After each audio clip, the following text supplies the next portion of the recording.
क्या पढ़ा था लास्ट अपन ने? मीराबाई।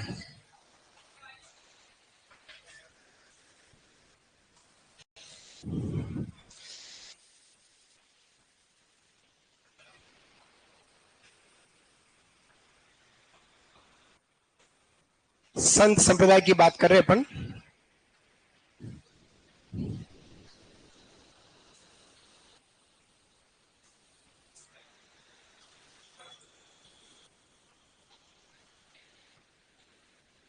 सगुण भक्ति धारा की बात कर रहे हैं अपन। और सगुण भक्ति धारा में हमने शुरुआत की थी मीराबाई से। मीरा संत मीराबाई की बात हमने करी थी। छोटी सी जानकारी हम फिर से कर लेते हैं। सबसे पहले हम कल बात करी थी संत और संप्रदाय की, जिसमें हमने 3 प्रकार की भक्ति धाराएं देखी हैं। सगुण भक्ति धारा, निर्गुण भक्ति धारा और सगुण एवं निर्गुण दोनों रूपों की भक्ति धारा। सगुण भक्ति धारा के जो लोग हैं वो ईश्वर को साकार रूप में पूजते हैं। मंदिर में ईश्वर की मूर्ति की पूजा करते हैं। मंदिर में ईश्वर की मूर्ति के साथ उनके जो भक्ति के साधन है, कीर्तन, माला, भजन, ये रखते हैं।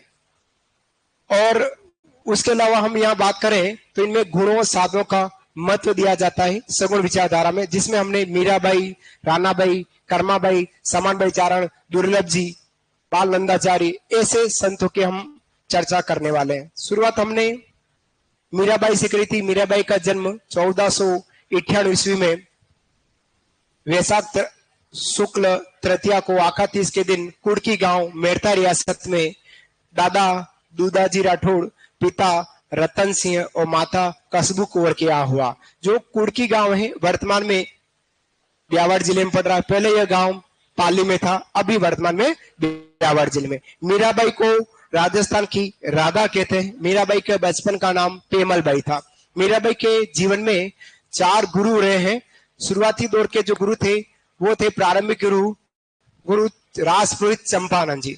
धार्मिक गुरु जो रहे हैं वो थे उनके गजाधर गुर्जर गौड़। फिर आध्यात्मिक गुरु जो रहे थे वो रहे हैं इनके परशुराम जी आचार्य। और मीराबाई के संत जीवन में जो गुरु रहे थे वो थे हमारे संत रविदास जी चमार। इनकी बात करी। मीराबाई का विवाह राजस्थान माध्यमिक शिक्षा बोर्ड की किताब के अनुसार बात करें तो 1516 ईस्वी में मीराबाई का विवाह हुआ। और 1517 में खातौली युद्ध में जो इनके पति देव थे भोजात, वो घायल होते हैं। और उसके बाद मृत्यु कब हुई ये अलग विचार की बात है। हम यहाँ बात करते हैं मीराबाई जो थी भोजराज जी के घायल होने और देहांत होने के बाद उन्होंने भक्ति लीन किया है। भगवान कृष्ण की भक्ति में लीन हुआ करती थी। उससे पहले हम बात करें तो मीराबाई के जो ससुर जी हैं राणा सांगा, उन्होंने मीराबाई के भजन के लिए, भक्ति भावना के लिए इन्होंने कंवरपदा केमल चित्तौड़गढ़ दुर्ग में बनवाया। एक इनके नाम के लिए एक मीरा मंदिर बनवाया जो वर्तमान में आज भी चित्तौड़गढ़ दुर्ग में, जहां मीराबाई का मूर्ति न होकर मीराबाई की फोटो फ्रेम रखी हुई है ना। मीराबाई के अनेक मंदिरों की बात करें उससे पहले जब भोजराज जी का देहांत हुआ और उसके बाद कहा जाता है कि मीराबाई के जो देवर थे उन्होंने बहुत प्रताड़ित किया, जहर का प्याला भी पहुंचाया विक्रमादित्य। लेकिन मीराबाई प्रताड़ित होने के बाद भी रही और कुछ समय रहने के बाद वो सीधे सीधे चित्तौड़ से निकलकर अपने पियड़ मेरता गई और मेरता से वृंदावन गई। वृंदावन में रहकर मीराबाई ने दास दासी संप्रदाय की स्थापना की और वहां से निकली मीराबाई और सीधे पहुंच गई डाकोर गुजरात रणछोड़ मंदिर। वहां उनका अंतिम समय भी था। 1547 ईस्वी में उनका देहांत हो गया। कहा जाता है कि मीराबाई के देहांत के समय उनकी आत्मा रणछोड़ मंदिर की मूर्ति में समा गई थी, ऐसा कहा जाता है। ठीक है, यहां तक हमने पढ़ा है। कल तक की कहानी हमने पढ़ी। अब मीराबाई के हम अगर ग्रंथों रचनाओं की बात करें तो मीराबाई की पदावलियां हैं। टीकाराग, गोविंदे, रुक्मणी, मंगले, मीराबाई की गरीबी, ऐसे कुछ ग्रंथ मीराबाई द्वारा लिखे गए थे, वो जो ब्रज भाषा और मारवाड़ी बोली में लिखे गए। अब मीराबाई की कुछ विशेषताओं की बात है, उनको अपन करेंगे। हेडिंग डालेगा विशेषताएं। जहां तक लिखा उसी के आगे शायद आपने प्रमुख मंदिरों की बात लिखी होगी कल वाली क्लास में। लास्ट मंदिर ही लिखे ना, बस उसी के बाद की बात कर रही है, लिखेगा। मीराबाई के निर्देशन में रत्ना खाती ने, मीराबाई के निर्देशन में रत्ना खाती ने विशेषताएं बोला हूं, विशेषताएं लिखनी है। मीराबाई के निर्देशन में रत्ना खाती ने नरसी जीरो माइरो ग्रंथ लिखा। नरसी जीरो माइरो ग्रंथ लिखा। नरसी जीरो माइरो। मीराबाई के निर्देशन में रत्ना खाती ने नरसी जीरो माइरो ग्रंथ लिखा। मीराबाई के निर्देशन में रत्ना खाती ने नरसी जीरो माइरो ग्रंथ लिखा। ऐसा आपको लिखना है। मीराबाई ने नरसी मेहतारी हुंडी लिखी है, याद रखना। मीराबाई ने नरसी मेहतारी हुंडी लिखी और रत्ना खाती ने नरसी जीरो माइरो लिखा है मीराबाई के निर्देश में। लिखेगा इन्होंने, अगला पॉइंट बनाकर लिखेगा, इन्होंने भगवान श्री कृष्ण की भक्ति, इन्होंने प्रभु श्री कृष्ण की भक्ति माधुरी भाव से की। माधुर्य भाव से की। माधुर्य भाव मेरे गिरधर गोपाल दूसरों को ही, पति माने तो भी यही रहे और प्रभु के हैं तो भी मीराबाई के भगवान श्री कृष्ण ही रहे, ऐसा माना जाता है। माधुर्य भाव से भक्ति करने वाली जो संत है वो हमारी मीराबाई, जिनको राजस्थान की राधा कहते हैं। ठीक है। अब मीराबाई राजस्थान की एक ऐसी ऐतिहासिक महिला है जिन पर डाक टिकट जारी हुआ। पहली महिला, पहला व्यक्तित्व। दो चीजें अगर आपको कहीं ध्यान में रखनी है कि पहला व्यक्तित्व कौन है राजस्थान का जिन पर डाक टिकट जारी हुआ, वो पहली इमारत कौन सी जिस पर डाक टिकट जारी हुआ। तो व्यक्तित्व में बात करें तो मीराबाई, मीराबाई पर डाक टिकट जारी हुआ 1 अक्टूबर 1952 को 2 आने का, कितने आने का, 2 आने या 2 पैसे का डाक टिकट 1 अक्टूबर 1952 में। और अगर इमारत की बात करें तो 15 अगस्त 1949 को चित्तौड़ दुर्ग का जो विजय स्तंभ, जिसको कीर्ति स्तंभ कहते हैं, उस पर डाक टिकट जारी हुआ है 1 रुपए का। तो ये दो ऐसे, एक व्यक्तित्व है, एक इमारत है जो सबसे पहले डाक टिकट जारी हुआ है। तो राजस्थान की पहली ऐतिहासिक महिला जिस पर डाक टिकट जारी हुआ, लिखेगा सेकंड पॉइंट लिखेगा, राज्य की पहली ऐतिहासिक महिला, पहली ऐतिहासिक महिला जिन पर 1 अक्टूबर 1952 को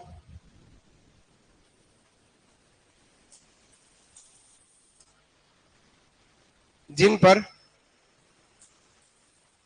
1 अक्टूबर 1952 को 2 आना का डाक टिकट जारी हुआ। डाक टिकट जारी हुआ, 2 आना 2 पैसा।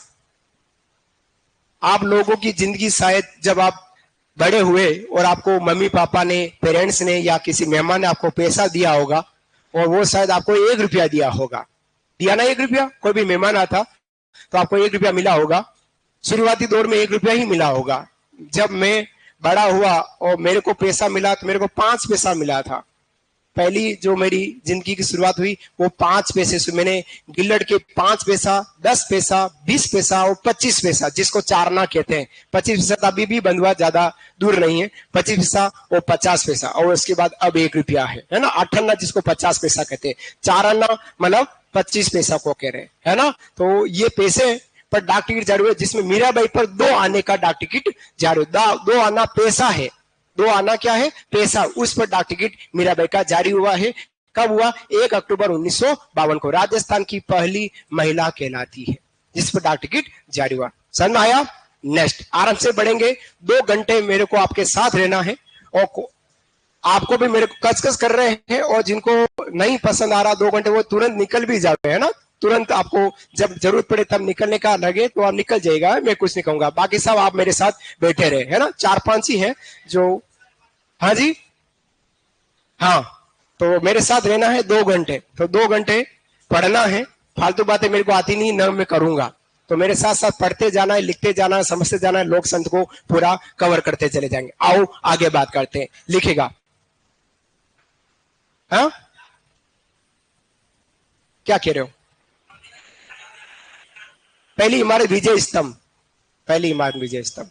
बड़े आगे लिखेगा, अगला पॉइंट लिखेगा चित्तौड़गढ़ दुर्ग में, चित्तौड़गढ़ दुर्ग, अगला पॉइंट लिखिएगा, चित्तौड़गढ़ दुर्ग में, चित्तौड़गढ़ दुर्ग में आश्विन पूर्णिमा, आश्विन पूर्णिमा, चित्तौड़गढ़ दुर्ग में आश्विन पूर्णिमा को मीरा महोत्सव मनाया जाता है। आश्विन पूर्णिमा को मीरा महोत्सव, आश्विन पूर्णिमा को मीरा महोत्सव मनाया जाता है। याद रखिएगा, अच्छा पॉइंट, मीरा महोत्सव मनाया जाता है, मीरा महोत्सव मनाया जाता है। आश्विन पूर्णिमा को मीरा महोत्सव। आश्विन पूर्णिमा कब आती है? शरद पूर्णिमा को आश्विन पूर्णिमा कह रहे हैं, आती कब है?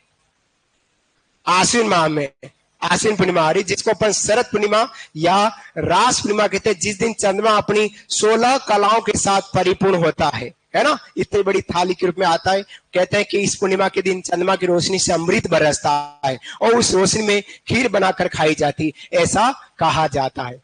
ठीक है, नेक्स्ट, मीराबाई की जयंती 525वीं जयंती मनाई गई थी 2023 में। कब? 2023 में, जिस पर 525 रुपए का एक सिक्का जारी किया है नरेंद्र मोदी सरकार द्वारा। ये लिख लीजिएगा, लेटेस्ट न्यूज है ये, लिखेगा।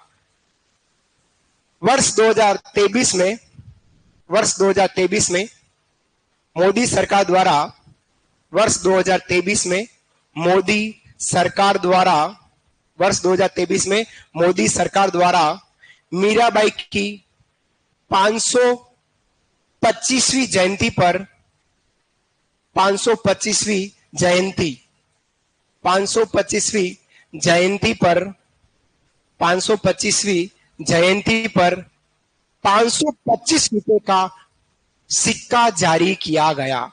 525 रुपए का सिक्का जारी किया गया। 525 रुपए का सिक्का जारी किया गया। 525 रुपए का सिक्का जारी किया गया, सिक्का जारी किया गया।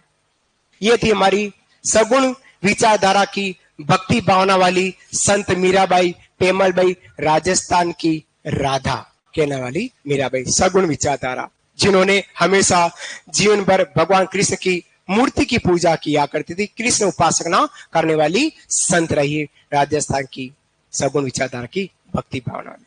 बढ़े आगे, अब अगले जो संत पढ़े, छोटे छोटे से संत हैं जो सगुण विचारधारा के संत कहला रहे हैं। बात करेंगे संत दुर्लभ जी की, हेडिंग डालेगा संत दुर्लभ जी, संत दुर्लभ जी।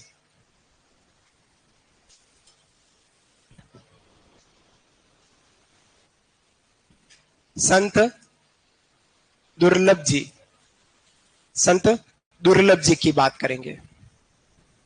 छोटी छोटी सी बातें हैं संत दुर्लभ जी की, छोटी सी जानकारी कि इनका जन्म वागड़ क्षेत्र में हुआ है। किस गांव में हुआ, कहां हुआ, ये कोई ऑथेंटिक जानकारी नहीं है इनकी, लेकिन कहते हैं कि इनका जो जन्म हुआ है वो वागड़ में हुआ है। कहां हुआ है? वागड़ में। और इनका जो वागड़ का मतलब हम कह सकते हैं डूंगरपुर और बांसड़ा, इन्होंने जो अपनी कर्म स्थली रखी थी, कर्म स्थली जो ये काम किया करते, भक्ति भावना में लीन रहते थे, ये इनका जो कर्म स्थली रहा वो हमेशा डूंगरपुर और बांसड़ा रहा है। जन्म हुआ है वागड़ क्षेत्र में, कर्म स्थली रही थी इनकी डूंगरपुर बांसड़ा में। ये ऐसे संत थे जो राजस्थान के नरसिंह अवतार में जाने जाते हैं, राजस्थान के नरसिंह कहलाते हैं, राजस्थान के नरसिंह, राजस्थान के नरसिंह कहलाते हैं। नरसिंह जानते होंगे आप, भगवान नरसिंह का अवतार माना जाता है हमारे संत दुर्लभ जी को। नरसिंह अवतार किसने लिया अवतार? ये भगवान विष्णु ने। किसके लिए लिया? भक्त प्रहलाद के लिए। हिरण्यकश्यप ने वरदान मांगा भगवान से, तो इनको वरदान मिला हिरण्यकश्यप को, न दिन में न रात में, न सुबह न शाम, न मानव से न दानव से, न भगवान से न अस्त्र से न शस्त्र से, न घर के बाहर न घर के अंदर, किसी भी तरीके से मैं नहीं मरूं। तो हिरण्यकश्यप को वरदान मिल गया। हिरण्यकश्यप ने आपको भगवान मान लिया भगवान मान लिया हिरण्यकश्यप ने। हिरण्यकश्यप ने अपने राज्य में सारे लोगों को कहा कि अब भगवान तो मैं ही हूं, आप मेरे को भगवान माने। लेकिन इनका सुपुत्र जो था भगवान विष्णु का भक्त प्रहलाद, उन्होंने कहा पिताश्री आप मेरे केवल पिताश्री हैं, आप एक साधारण मानव हैं, भगवान है तो भगवान विष्णु है। प्रहलाद को खूब मारने की यातनाएं दी गई, लेकिन हिरण्यकश्यप द्वारा खूब यातनाएं दी गई थी, लेकिन भक्त प्रहलाद नहीं मरा, हमेशा विष्णु जी उसको बचा रहे। अंतिम समय था, एक दिन पहले और एक दिन बाद होली का विवाह था। एक दिन पहले होलिका ने कहा कि भाई साहब होली आने बारात आने वाली है और भक्त प्रहलाद लफड़ा कर सकता है बारातियों के साथ, बारातियों को भी कह देगा कि पिताजी को नहीं पूजना है। तो होलिका, आपको पता है कहानी, होलिका आग में लेकर बैठी थी, होलिका जल गई और भक्त प्रहलाद रह गया और इलोजी बारात लेके आए थे। और इलोजी जब होलिका की राख को देखकर वो सुध खो बैठे, वो घबरा गए और उन्होंने अपने आप को खत्म कर दिया जीवन से, और उन्होंने होलिका की राख को अपने शरीर पर लगाना चालू किया और बोले होली है, होली है, अभी भी होली है। यही प्रसंग हमारा धुलंडी कहलाता है, जो इलोजी की सवारी बाड़मेर में निकाली जाती है धुलंडी के अवसर है ना। तो वो ही नरसिंह अवतार ये कहलाते हैं। भगवान विष्णु लिया और फाड़ डाला था किसको? हिरण्यकश्यप को। ऐसा हमारे दुर्लभ जी को कहा जाता है। दुर्लभ जी डूंगरपुर बांसवाड़ा में कर्म इसलिए रखते थे और हमेशा लोगों को भगवान कृष्ण की भक्ति के उपदेश दिया करते थे। तो मतलब ये हमारे कृष्ण उपासक रहे। राजस्थान में ज्यादातर जितने भी संत है, अधिकांश संत की बात करें 85% के आसपास की बात करें, ज्यादातर कृष्ण भक्ति भावना में ज्यादा रहे संत। किसने? कृष्ण भक्ति। आप जब भी देखना तो आपको ज्यादातर कृष्ण भक्ति भावना वाले ही संत मिलेंगे, भले वो सगुण विचारधारा के हो, ज्यादातर सगुण विचारधारा वो ही मिलने वाले हैं। ठीक है, तो लिखेगा दुर्लभ जी के बारे में, लिखेगा जन्म,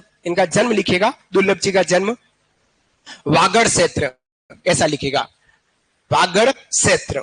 इनका जो जन्म हुआ है वो हुआ है वागड़ क्षेत्र में। और फिर लिखना है कर्मस्थली, जन्म हुआ है वागड़ क्षेत्र, और फिर लिखना है कर्मस्थली डूंगरपुर बांसवाड़ा।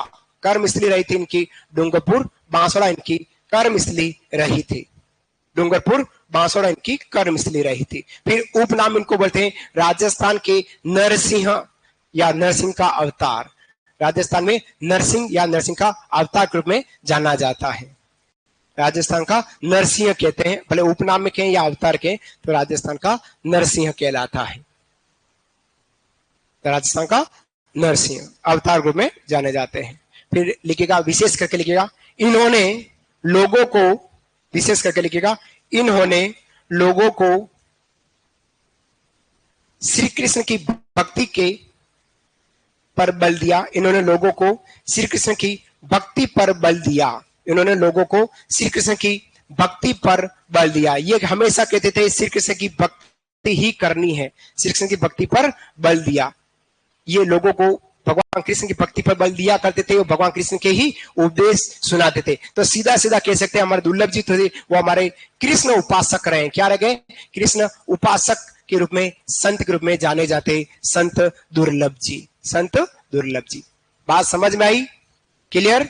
आगे बढ़े। सगुण विचारधारा, ये सब हमारे सगुण विचारधारा के संत कहला रहे हैं। अपन जो बात कर रहे हैं आज की जो क्लास है वो भी हमारी सगुण भक्ति धारा विचारधारा की है ना। तो बार बार कहने की जरूरत नहीं पड़ेगी, क्योंकि मीराबाई से हमने कल चालू किया था। तो मीराबाई पहली हमारी सगुण विचारधारा, और सेकंड विचारधारा मैंने बात करी तो हमारे कौन आ गए हैं? तो ये आ गए हमारे संत दुर्लभ जी आ गए हैं। ठीक है, बढ़े आगे, आगे बढ़ू। नेक्स्ट अगले संत की बात करते हैं। जो हमारे नेक्स्ट अगले संत है, बहुत फेमस संत है, और उनकी बात करते हैं, कर्माबाई की बात करते हैं। लिखेगा कर्माबाई। संतों में बात करते हैं कर्माबाई की, कर्माबाई, कर्माबाई की बात करते हैं। सगुण विचारधारा की बात करेंगे, कर्माबाई की बात करेंगे। कर्माबाई जो एक फेमस महिला, थाली लेकर लाई खिचड़ो कहलाने वाली, जो भक्ति भावना करने वाली कर्माबाई की अपन यहाँ बात करने वाले हैं। कर्माबाई जो है, इनका जो जन्म हुआ है वो कालवा गांव है। कौन सा गांव है? कालवा गांव है। कालवा गांव आज से 1-1.5 साल पहले तक नागौर जिले में हुआ करता था। कालवा गांव का था नागौर जिले में, लेकिन अब वर्तमान में कालवा गांव डीडवाना कुचामन जिले में आ गया है। डीडवाना कुचामन जिले में पड़ता है, कुचामन। ये कर्माबाई जाट महिला है। कौन सी महिला है? जाट महिला है, और सगुण विचारधारा की, फिर से बोलो, सगुण भक्ति धारा की महिला है हमारी कर्माबाई। फिर बात करते हैं, ये तो इनका जन्म की, इनके पिता की और दादाजी की बात करें। इनके दादाजी जो थे वो प्रेमजी चौधरी थे। कौन थे? प्रेमजी चौधरी इनके दादाजी रहे हैं, और इनके पिताजी रहे थे वो जीवन राम डूडी। कौन थे? जीवन राम, जीवन राम डूडी। डूडी इनकी गोत्र है, जाटों में डूडी गोत्र होती है। और इनकी जो माता थी वो रत्नी देवी, रत्नी देवी इनकी माता कहलाती। एक ही बात है, कर्माबाई के बारे में, कृष्ण उपासना करने वाली देवी थी, लेकिन यह इन्होंने अपनी जिद से भगवान कृष्ण की मूर्ति को भोग लगाया, खिचड़े का भोग लगा। उसी की स्मृति में जगन्नाथपुरी ओडिशा में आज भी खिचड़े का ही भोग लगता है, वो है हमारी कर्माबाई। राजस्थान के दो ऐसे लोग संत हैं, एक सगुण विचारधारा के संत है, एक निर्गुण विचारधारा के संत। अंतर समझना, दो ऐसे संत हैं जिन्होंने अपनी जिद से भगवान को भोग लगाया और भोग खिलाया। सगुण विचारधारा में कर्माबाई और निर्गुण विचारधारा में संत धन्नाजी जाट। ये भी जाट, धन्नाजी भी जाट। याद रखिएगा, निर्गुण विचारधारा में भगवान कृष्ण की मूर्ति को, भगवान को भोग लगा दिया, मूर्ति को भोग लगा, भोग खिला दिया। निर्गुण विचारधारा में धन्नाजी जाट जो धुवन गांव टोक में, और ये कर्माबाई है, इन्होंने भी ये सगुण विचारधारा की जिन्होंने भगवान अपनी जिद से भगवान को भोग खिलाया है, खिचड़े का भोग खिलाया। अतः आज भी उन्हीं की स्थिति में जगन्नाथपुर उड़ीसा में भोग लगता है, जिसके बारे में गीत आपको पता है, अभी हमने कल बोला था, फिर से बोल देता हूं कि थाली भर के लाई खिचड़ो, ऊपर घी की वाट की, जीमो मारा शाम धनी, जिमावे बेटी जाट की। ये जो गीत है वो हमारे शेखावटी क्षेत्र के सोहनलाल लोहाकार द्वारा लिखा गया गीत है, जो कर्माबाई के बारे में लिखेगा। जन्म लिखेगा कालवा गांव, डिडवाना, कुचामन जिला। जन्म लिखेगा कालवा गांव डिडवाना, कुचामन जिला। कालवा गांव, डिडवाना, कुचामन जिले में इनका जन्म हुआ है। फिर बात करते हैं इनके दादाजी। दादाजी इनके प्रेमजी चौधरी, दादा इनके हैं प्रेमजी चौधरी, इनके दादाजी हैं। दादा इनके प्रेमजी चौधरी इनके दादाजी हैं। पिताजी इनके जीवन राम डूडी, पिता इनके जीवन राम डूडी है, पिता इनके जीवन राम डूडी, और माता इनकी रत्नी देवी कहलाती, इनकी माताश्री इनकी रत्नी देवी है। रत्नी देवी इनकी माताश्री है। कृष्ण उपासना करने वाली संत रही है। इनका विवाह की बात करें तो इनका जो ससुराल रहा है, ये रहा है गढ़ी सामोद जिले स्थान पर है, गढ़ी सामोद लिखेगा इनका ससुराल, गढ़ी सामोद, और ये जो गांव पड़ता है वो अलवर जिले में, कहां पर है? अलवर जिले में है, लिखेगा अलवर में। इनका ससुराल जो है वो हमारा गढ़ी सामोद गांव अलवर में है, गढ़ी सामोद अलवर में। पिता जीवन राम डूडी, माता रत्नी देवी और दादाजी प्रेमजी चौधरी हैं। जन्म हुआ है इनका कालवा गांव, डिडवाना, कुचामन जिले में। पहले कालवा गांव नागौर जिले में था, ठीक है। अब लिखिएगा विशेष करके लिखिएगा। इन्होंने भगवान श्री कृष्ण की मूर्ति को जीत से, भगवान कृष्ण की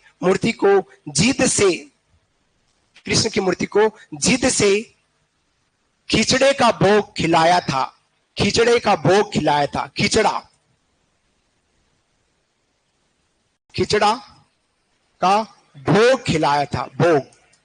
खिचड़े का भोग खिलाया था। खिचड़ा का भोग खिलाया था, कौमा इसी स्मृति में खिचड़ा का भोग खिलाया था, कौमा इसी स्मृति में जगन्नाथपुरी मंदिर ओडिशा, इसी स्मृति में जगन्नाथपुरी मंदिर ओडिशा, जगन्नाथपुरी मंदिर ओडिशा में, जगन्नाथपुरी मंदिर ओडिशा में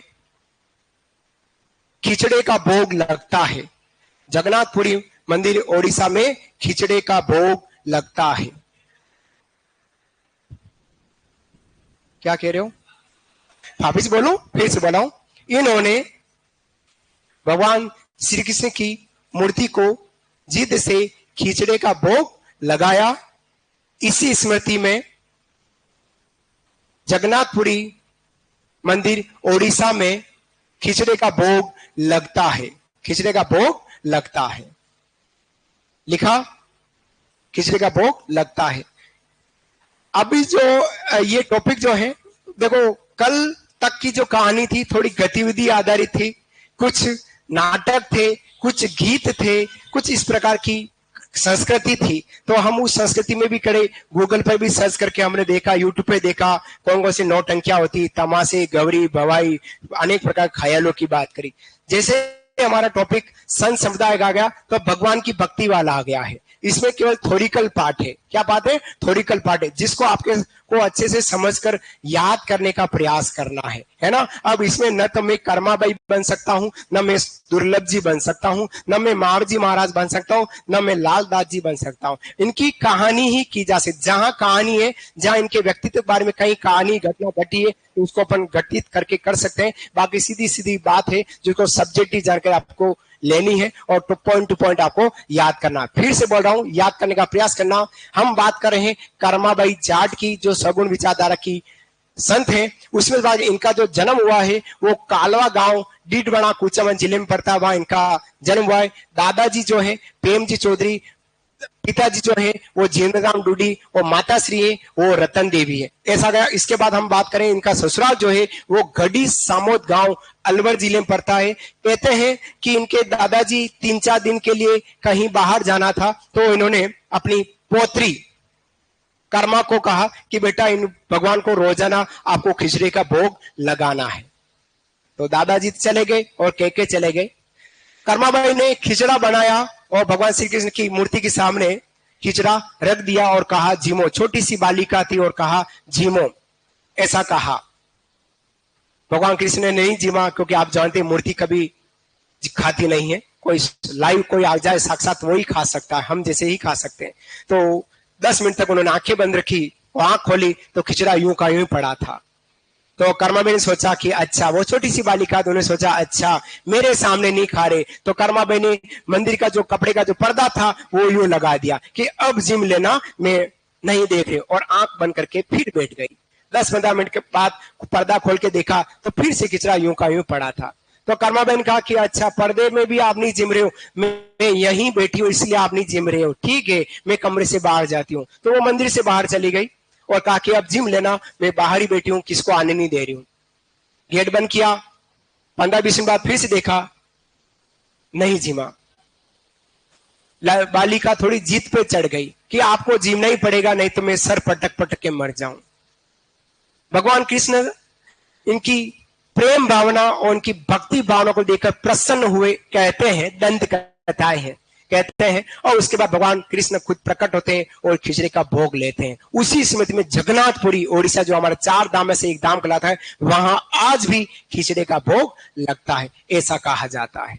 ठीक है। गीत के बोल आपको पता है, थाली भर के लाई खिचड़ो ऊपर की वाट की, ऐसा कहा जाता है। लिखने वाले कौन है? सोहन लाल लोहाकार। इस गीत को कौन लिखने वाले? सोहन लाल लोहाकार। ये लाइन तो आप लिख लो कि इस गीत के रचयिता कौन है, ये लिख लो, दिमाग में रहेगा कहीं लिखेगा।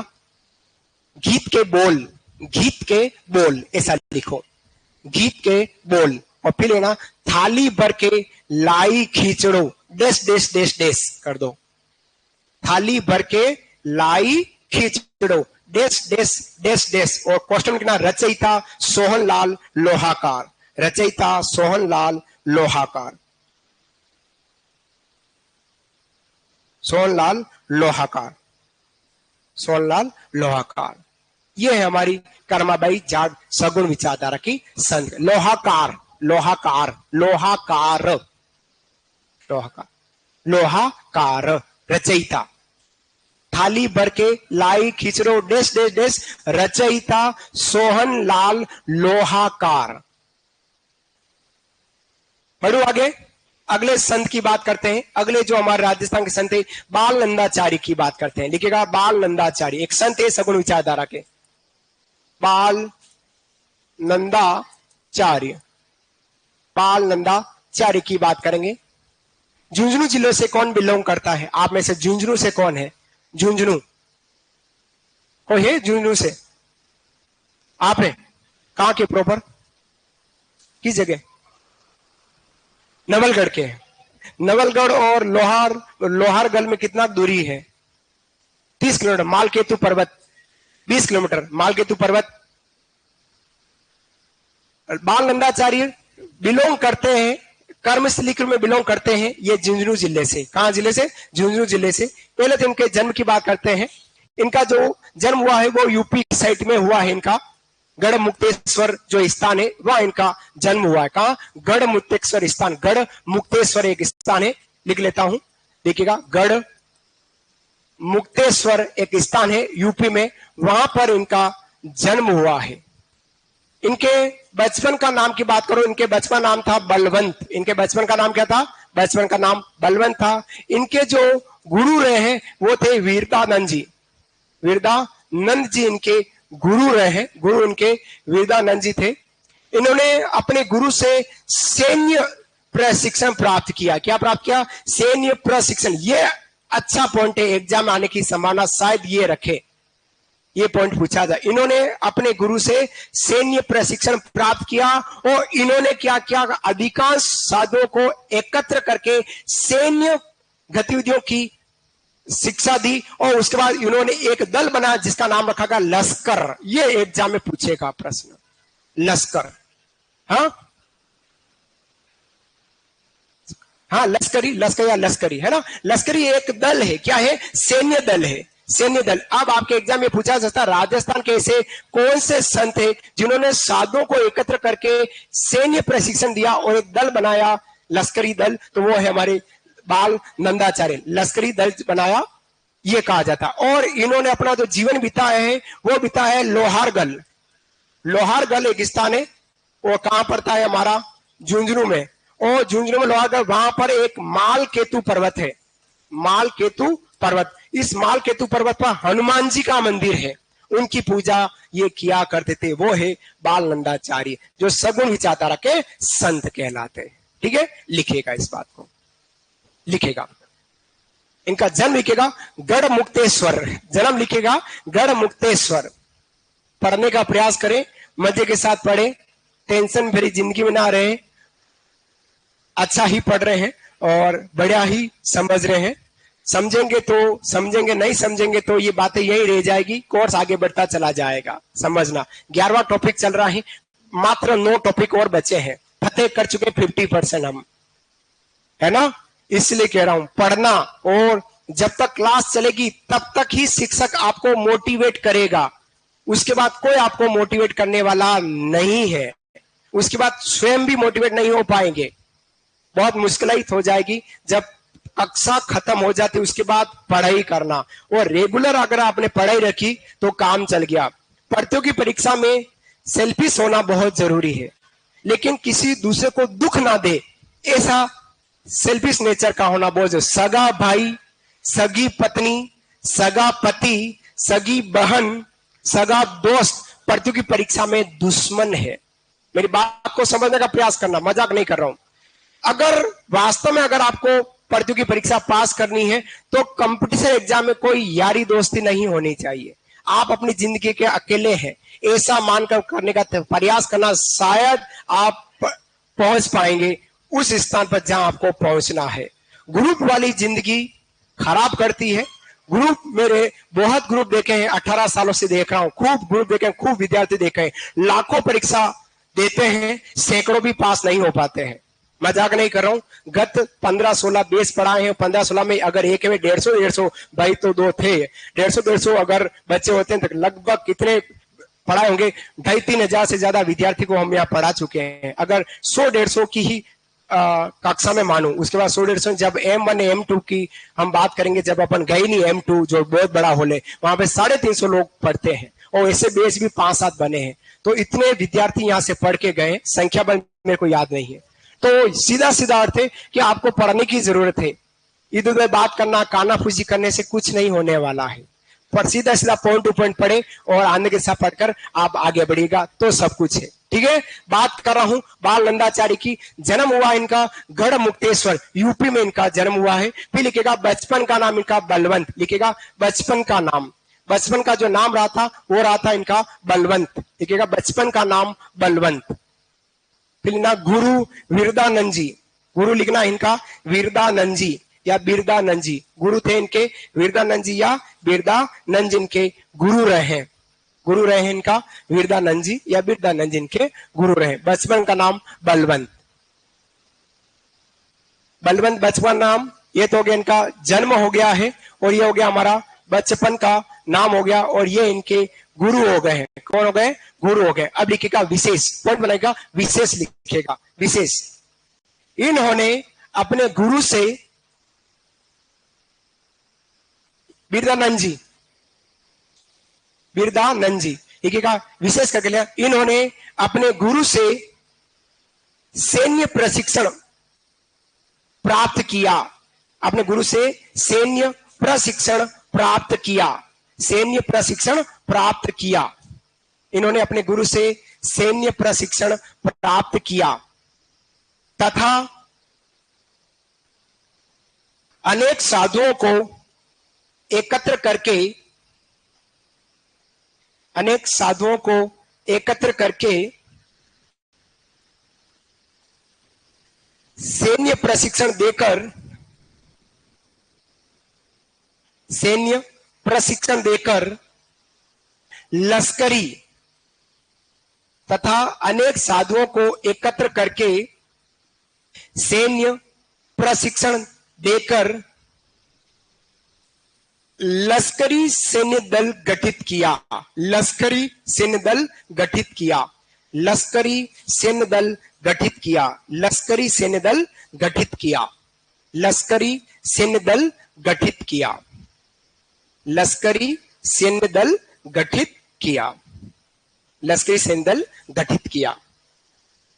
ठीक है, फिर लिखिएगा, अगला पॉइंट बना के लिखना है।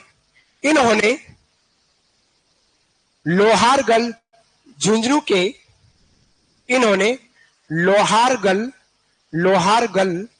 झुंझुनू के मालकेतु पर्वत, इन्होंने लोहारगल झुंझुनू के मालकेतु पर्वत, झुंझुनू के मालकेतु पर्वत, झुंझुनू के मालकेतु पर्वत, मालकेतु पर्वत पर हनुमान मंदिर की पूजा अर्चना करते थे। हनुमान मंदिर की पूजा अर्चना करते थे। हनुमान मंदिर की पूजा अर्चना करते थे। सगुण विचारधारा के संत थे बाल नंदाचार्य, सगुण विचारधारा के संत थे, है ना। तो ये थे हमारे, फिर से बोलो कहां से। इन्होंने लोहारगल झुंझुनू के मालकेतु पर्वत पर हनुमान मंदिर की पूजा अर्चना किया करते थे। ये थे हमारे सगुण विचारधारा के एक और संत बाल नंदाचार्य की बात। हाँ,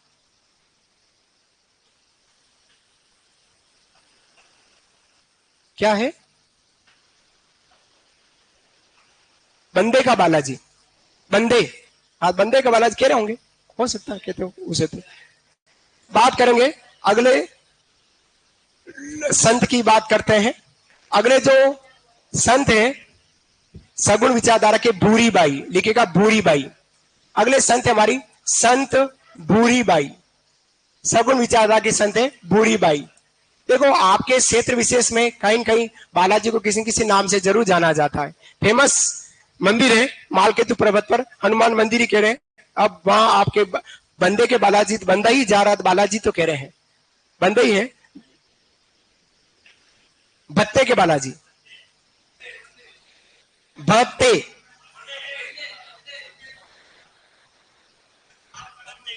बंदे, बंदे, मैं बंदे ही तो बोल रहा हूं। बंदे के बालाजी, तो बंदे का अर्थ क्या हुआ? हाँ, बंदे का मतलब क्या? अरे यार, चलिए कोई बात नहीं। संत भूरीबाई की बात करते हैं। संत भूरीबाई, चलिए क्या होगा अब। भत्ते के बालाजी क्या बता, भत्ते क्या कह रहे हैं। हाँ चलिए बात करते हैं संत भूरीबाई की। किसकी बात करेंगे? संत भूरीबाई की बात करते हैं। भूरीबाई भी हमारी सगुण विचारधारा की संत है। भूरीबाई, भूरीबाई भी हमारी किसके? सगुण विचारधारा की संत रही। भूरीबाई का जो जन्म हुआ है, कहा जाता है सरदारगढ़ एक स्थान है राजसमंद जिले में। सरदारगढ़ समझना, सरदारगढ़ एक स्थान है राजसमंद जिले में। राजसमंद जिले में सरदारगढ़ है। यहां एक ब्राह्मण परिवार में इनका जन्म हुआ है। ब्राह्मण परिवार में भूरीबाई का जन्म हुआ है। लेकिन इनका जो विवाह है राजसमंद जिले में नाथू द्वारा, विवाह जो है राजसमंद का हमारा स्थान है नाथद्वारा, राजसमंद का नाथद्वारा। यहां पर एक व्यक्ति है फतेहलाल, फतेहलाल, इनके साथ इनका विवाह हुआ है, जन्म हुआ है ब्राह्मण परिवार में, सरदारगढ़ राजसमंद में विवाह हुआ है फतेहलाल जी से नाथद्वारा राजसमंद में। फिर बात करते हैं इनको जो वैराग्य प्राप्त हुआ, वैराग्य की बात करूं तो राजसमंद का देवगढ़ है। साथियों समझना, ये देवी जो है, संत जो है, राजसमंद से बाहर नहीं है। और राजसमंद के 3 स्थान विशेष याद रखने की जरूरत है, समझना। बात कर रहा हूं संत भूरीबाई की। भूरीबाई का जन्म ब्राह्मण परिवार में सरदारगढ़ राजसमंद हुआ। इनका विवाह फतेहलाल जी से नाथद्वारा राजसमंद हुआ। और इनको जो वैराग्य प्राप्त हुआ, वैराग्य प्राप्त हुआ एक मुस्लिम योगिनी, योगिनी एक मुस्लिम महिला है नूराबाई। किसे? नूराबाई, नूराबाई इनसे मिले। और मीराबाई से मिलने के बाद, नूराबाई से मिलने के बाद इनको क्या प्राप्त हो गया? वैराग्य प्राप्त हो गया, वैराग्य प्राप्त हुआ। और ये कृष्ण उपासना करने लगी, कृष्ण उपासक हो गई थी। यह संत है हमारी भूरीबाई की जानकारी, छोटी सी जानकारी, इतनी सी जानकारी। समझना कि भूरीबाई के संबंध में कौन कौन से चर्चित स्थान रहे हैं, धार्मिक स्थल रहे, तो सरदारगढ़, नाथद्वारा और देवगढ़ तीनों ही राजसमंद जिले से। लिखेगा, लिखे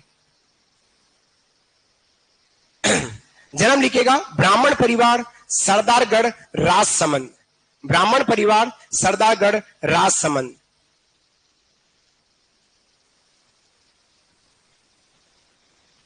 ब्राह्मण परिवार सरदारगढ़ राजसमंद जन्म।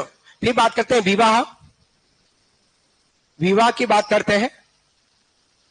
तो विवाह हुआ इनका फतेहलाल के साथ नाथद्वारा राजसमंद, नाथद्वारा राजसमंद, नाथद्वारा राजसमंद में के फतेहलाल थे, उनसे इनका विवाह हुआ है। विवाह फतेहलाल नाथद्वारा राजसमंद। फिर लिखिएगा वैराग्य प्राप्त हुआ, वैराग्य, तीसरा पॉइंट लिखो, वैराग्य प्राप्त हुआ। वैराग्य क्या होता है? वैराग्य मोह माया को छोड़कर नया जीवन जो हम करते हैं वो वैराग्य भावना, विरक्त भावना कहलाती है ना। तो वैराग्य प्राप्त हुआ, लिखेगा मुस्लिम योगिनी नूराबाई से, मुस्लिम योगिनी नूराबाई से। क्वेश्चन का देवगढ़ राजसमंद,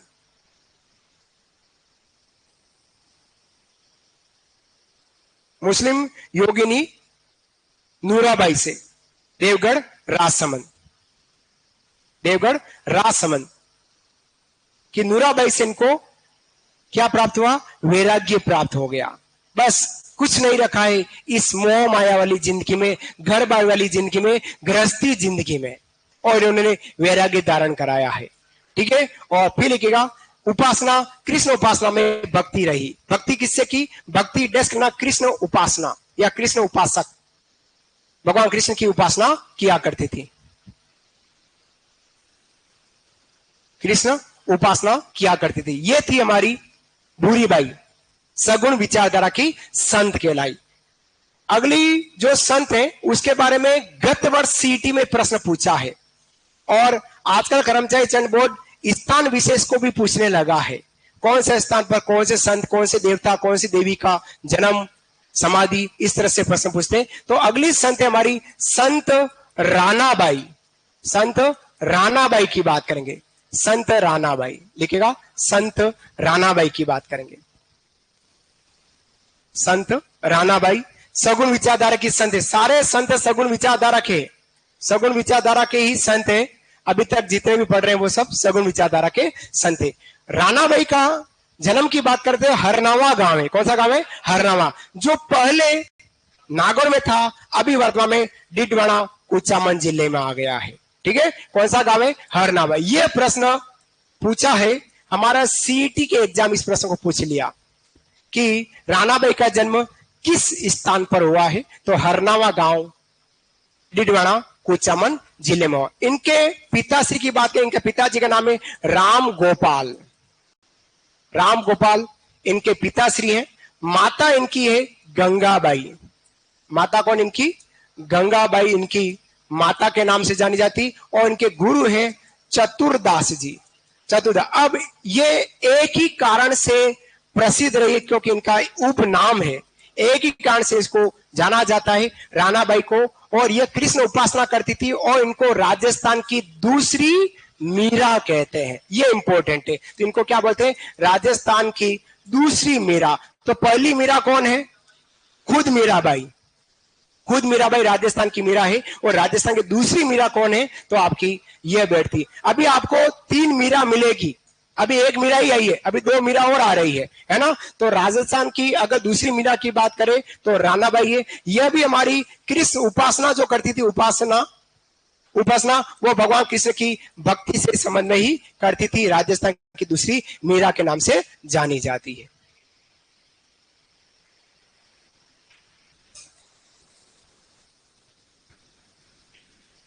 क्या कह रहे हो?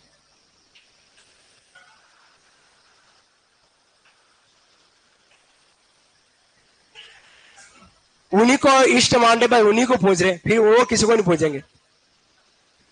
देखो, कभी कहीं कहीं हमारे भक्ति परंपरा में यह होता है कि जो गुरु को मान लेता है एक बार, वो किसी भले वो सगुण हो या निर्गुण विचारधारा का गुरु हो, अगर किसी ने गुरु को हाथ पकड़ लिया, वो फिर भगवान की भक्ति में नहीं रहता है, वो गुरु पर कहने पर ही चलता है। इसलिए आप जो कह रहे हो वो इसी कारण से।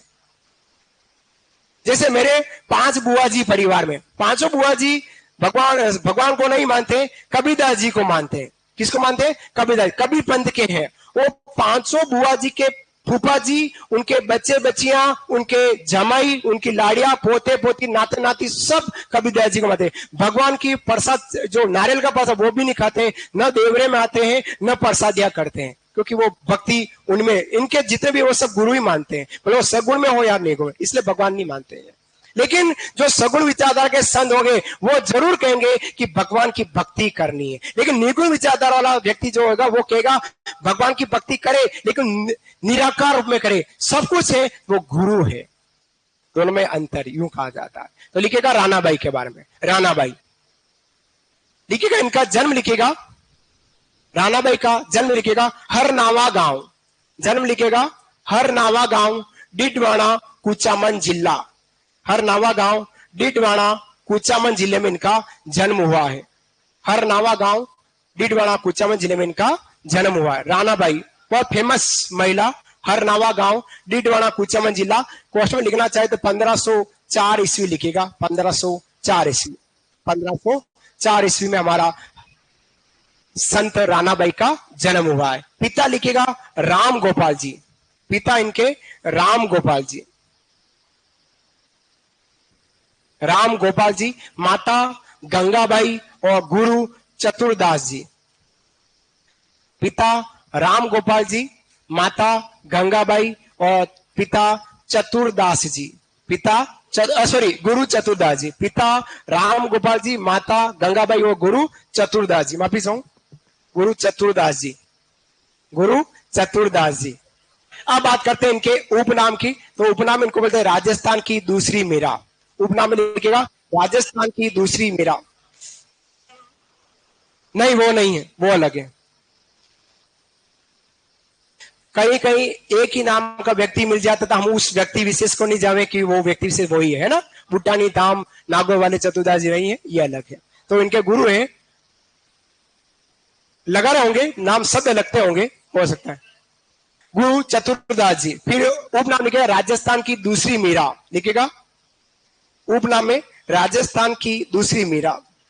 उपनाम इनको राजस्थान की दूसरी मीरा कहा जाता है। और भक्ति श्री कृष्ण की भक्ति रही थी, भक्ति जो इन्होंने की श्री कृष्ण की भक्ति रही है, श्री कृष्ण की भक्ति भावना में लीन रहा करती थी। अब हम एक वागड़ की संत की बात करते हैं। वागड़ की संत है संत गौरीबाई की बात करते हैं, लिखेगा संत गौरीबाई। संत गौरीबाई की बात करते हैं, संत गौरीबाई, संत गौरीबाई की बात करते हैं। गौरीबाई साथियों, गौरी नाम से राजस्थान में 3-4 महिलाएं हैं, संतों में सिर्फ एक ही गौरीबाई। और आपको अगर गौरी देवी मिलती है तो एक बीकानेर की मिलेगी, एक पाली की मिलेगी। दोनों जो गौरी देवियां हैं वो मांड गायिकाएं हैं, देवियां जो है गौरी देवी बीकानेर और पाली दोनों ही मांड गायिकियां हैं। और ये गौरी बाई जो है ये हमारी राजस्थान के वागड़ क्षेत्र की संत है। ठीक है, बात करते हैं, लिखेगा इनका जन्म लिखेगा। इनका जन्म है वागड़ क्षेत्र में इनका जन्म हुआ है। फिर बात करते हैं इनका उपनाम की। उपनाम इनको बोलते हैं वागड़ क्षेत्र की मीरा। वागड़ क्षेत्र की मीरा, ये दूसरी आपको मीरा नाम से मिली रही है। एक रानाबाई मिली थी राजस्थान, दूसरी मीरा, और ये हो गई हमारी वागड़ क्षेत्र की मीरा निक नाम से। अब इन्होंने भगवान कृष्ण की भक्ति की और भगवान कृष्ण को पति के रूप में मानकर कृष्ण की भक्ति की, पति। और उससे पहले इनके अगर ग्रंथ की बात करें, इनकी रचना की बात करें, तो इनकी रचना का नाम है कीर्तन माला। क्या नाम है इनके ग्रंथ का नाम? कीर्तन माला। लिखेगा रचना कीर्तन माला, इनके रचना ग्रंथ का नाम है कीर्तन माला। ग्रंथ रचना का नाम है इनका कीर्तन माला। कीर्तन माला इनका ग्रंथ रचना का नाम है। फिर लिखना भक्ति, जो भक्ति हुई है, भक्ति श्री कृष्ण को पति के रूप में मानकर भक्ति की। श्री कृष्ण को पति के रूप में मानकर भक्ति की। जैसे मीराबाई ने बाद में मान लिया कि मेरे गिरधर गोपाल दूसरा न कोई, जो मेरे सब कुछ है जीवन में वो भगवान श्री कृष्ण ही है। उसी प्रकार से इन्होंने भी मान लिया कि भगवान कृष्ण जो है मेरे भगवान भी है और मेरे स्वामी भी है, पति हैं। तो पति के रूप में इनकी पूजा किया करती थी। डूंगरपुर के एक महारावल थे शिव सिंह। कौन थे? शिव सिंह। शिव सिंह जी ने 1829 ईस्वी में गौरीबाई के लिए एक मंदिर बना जिसका नाम था बाल मुकुंद मंदिर, जो डूंगरपुर जिले में है। बाल मुकुंद मंदिर। प्रश्न आपके एग्जाम में यह भी पूछा जा सकता है मंदिर के नाम से, जो शिव सिंह जी द्वारा बनाया। लिखेगा 1829 ईस्वी, अगला पॉइंट विशेष करके लिख लो। 1829 ईस्वी डूंगरपुर महारावल शिव सिंह, डूंगरपुर महारावल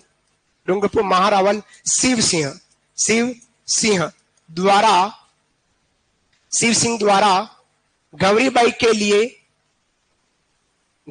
के लिए बाल मुकुंद मंदिर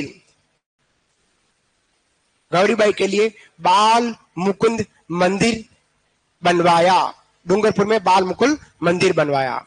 बाल मुकुल मंदिर डूंगरपुर कर देना, बाल मुकुल मंदिर डूंगरपुर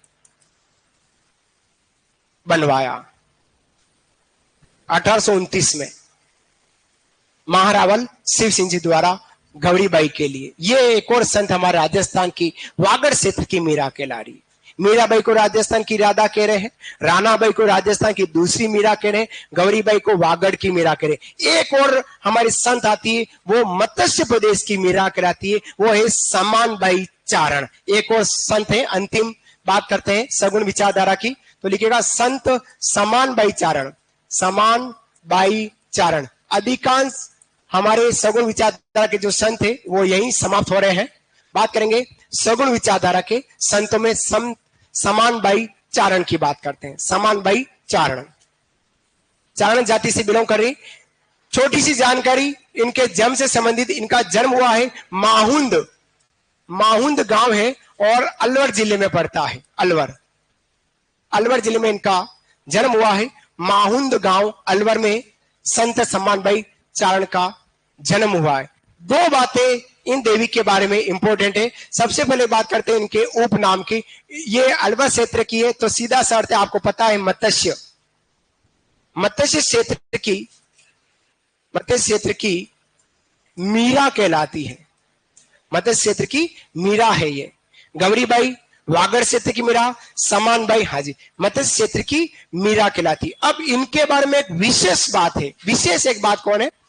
दो बातें आपको तुलना करके बता रहा हूं, सगुण विचारधारा और निर्गुण विचारधारा। पहले लिख ले उपनाम मत्स्य क्षेत्र की मीरा। अब समझना दो बातें। राजस्थान के दो ऐसे संत हैं सगुण विचारधारा में और निर्गुण, जिन्होंने जीवन पर अपने आंखों पर पट्टी लगाकर रखी। क्वेश्चन आपको पूछे, सगुण विचारधारा में अगर कोई संत है जिन्होंने जीवन पर आंखों पर पट्टी लगाकर रखी, तो समानबाई चारण। ठीक है। लेकिन अगर निर्गुण विचारधारा में ऐसे संत जिन्होंने अपने गुरु के देहांत के बाद जीवन भर आंखों पर पट्टी लगा के रखी, तो संत रज्जब जी पठान, रज्जब जी, संत दादू दयाल जी के देहांत के बाद, समझना, तुलना समझना, जल्दी याद हो जाएगा। संत दादू जी के देहांत के बाद दादू जी के शिष्य थे रज्जब जी। दादू जी के 152 शिष्य थे, 152 शिष्य थे। अभी बात करेंगे निर्गुण विचारधारा में। दादू जी के देहांत के बाद रज्जब जी ने अपनी आंखों पे पट्टी लगा दी। लोगों ने खूब समझाया लेकिन फिर भी नहीं समझे। उन्होंने कहा कि जीवन में अब रखा ही क्या है, जिनको देखना था उनको देख चुका हूं, अब क्या देखना रहा। और उन्होंने जीवन भर आंखों पर पट्टी लगा के रखी। वो संत कौन थे? रज्जब जी। पहली बात, रज्जब जी ऐसे दूसरे संत हैं, उन्हीं की बात करूं तो दादू जी के उपदेश सुने विवाह के लिए जाते समय और दादू जी से प्रभावित हुए, शिष्य बने और जीवन भर दूल्हे की वेशभूषा में रह गए। समझ आया? तो जीवन भर दादू जी के शिष्य रज्जब जी ने जीवन भर आंखों पर पट्टी लगाई। वो निर्गुण विचारधारा में, वो सगुण विचारधारा में समाज चारण जिन्होंने जीवन पर आंखों पर पट्टी लगाई। जैसे महाभारत काल में एक महारानी ने आंखों पर पट्टी लगाई, गांधारी ने, दुर्योधन की मां ने, बस उसी तरह से उन्होंने लगाई। लिखेगा विशेष, विशेष, विशेष करके लिख ले। बात समझ में आई आप लोगों को? बहुत धीमे चला हूं मैं और अच्छा ही पढ़ा रहा हूं, हाँ, और नहीं पढ़ा रहा हूं तो भी बताना, और मैं तुलना करके भी बता रहा हूं। ठीक है, बात करेंगे सम्मान पहचान की। इन्होंने आजीवन आंखों पर पट्टी लगाई। लिखो, इन्होंने आजीवन, आजीवन आंखों पर, आजीवन आंखों पर पट्टी लगाई, आजीवन आंखों पर पट्टी लगाई। ठीक है, ये थे साथियों मोटे मोटे जितने भी संत जो हम पढ़ते हैं और हमको पढ़ने, वो सारे संत मैंने करा दिए। अब कहेंगे छोटे छोटे हैं, वो हमारे एग्जाम में नहीं पूछते हैं और ना आते हैं। तो ये हमारी सगुण भक्ति धारा के समस्त संतों की बात मैंने यहीं समाप्त की। अब हमारे ऐसे संतों की बात करें जो सगुण तो है ही है, लेकिन उनके साथ निर्गुण विचारधारा को भी मानते हैं। सेकंड जो भक्ति धारा है, सगुण प्लस निर्गुण विचारधारा के जो तीन संत है, उनकी बात करेंगे। तो नए पेन से हेडिंग डालिएगा और लिखिएगा सगुण प्लस निर्गुण विचारधारा के संत। लास्ट में कहूंगा निर्गुण, क्योंकि अब जो हम तीन संत पढ़ रहे हैं वो पहले ऑलरेडी सगुण है, लेकिन निर्गुण विचारधारा को भी मानते हैं, इसलिए मैं इनके साथ डाल रहा हूं। हाँ,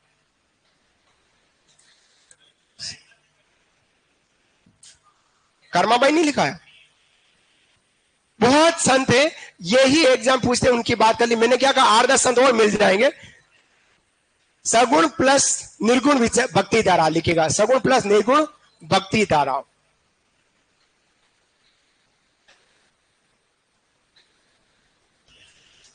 सगुण प्लस निर्गुण भक्ति धारा की बात करेंगे।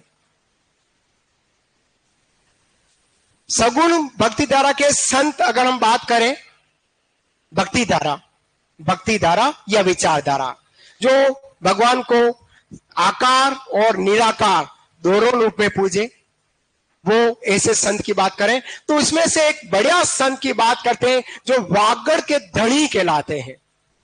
कौन? संत मावजी महाराज की बात करेंगे। हेडिंग डालेगा संत मावजी महाराज, संत मावजी महाराज, मावजी महाराज। 1 घंटे की क्लास और है, अभी 5 मिनट बाद मैं ब्रेक करूंगा और उसके बाद हम दोबारा वापस आएंगे और फिर हम वापस पढ़ेंगे। क्लास को कट नहीं करना, ऑनलाइन विद्यार्थी कोई भी क्लास को कट ना करे, ना मैं कट करूंगा क्लास को। ठीक है, तो हम इंटरवल के बाद करें या पहले कर लें? कल चलने दो क्लास, चलने दे। अधिकांश विद्यार्थी चलने की बात कर रहे हैं। दीदिया क्या कह रही? चलने दे। छोटी दीदी ने कह दिया चलने दे, भाइयों ने कह दिया चलने दो, फिर चलने दो। चलिए, और मेरा भी मन है चलने दो। चलिए, पानी। तो साथियों 5 मिनट का ब्रेक है, फिर वापस मिलते। राधे राधे। 5 मिनट रहने दीजिएगा, रहने दो, कोई बात। मैं भी चाय पी के आ जाऊं अगर चाय मिल जाती है तो।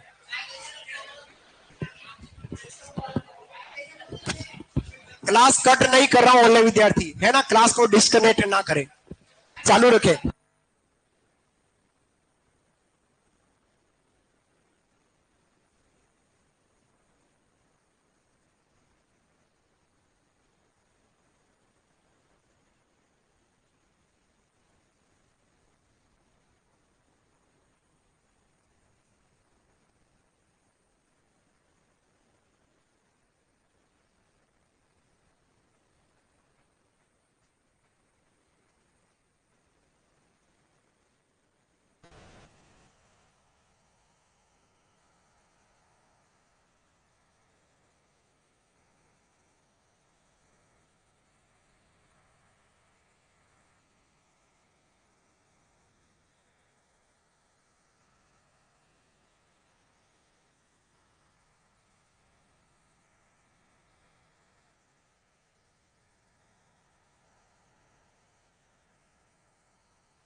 चालू करें क्लास।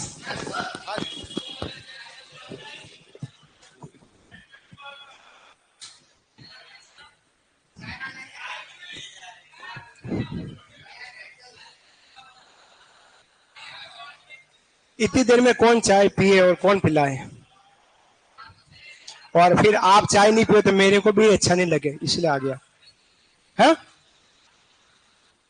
पर बनती कहीं करो, समय व्यर्थ नहीं हो गए, बस ये सो। उदास नहीं हूं,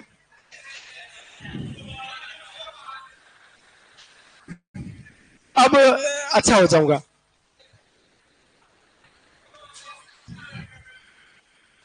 जीवन संसार है, उदासपना भी आता है, अच्छा भी लगता है, ऐसे चलता है। ओह क्या चक्कर पड़ा। चलिए, संत मावजी महाराज की बात कर रहे हैं। सारे आ गए, 2-3 भाई नहीं आए हैं।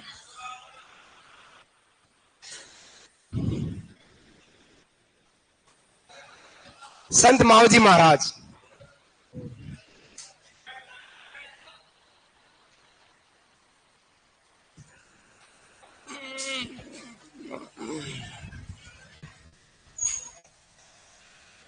चलिए संत मावजी महाराज की बात कर रहा हूं।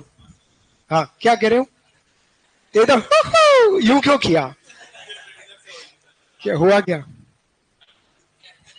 ना परेशान नहीं, वैसे ही मूड है। हाँ ना ना सुन, क्या नहीं है। हाँ वो एक्चुअल में यूनी एक ऐसे ही है। नहीं नहीं ऐसा नहीं है।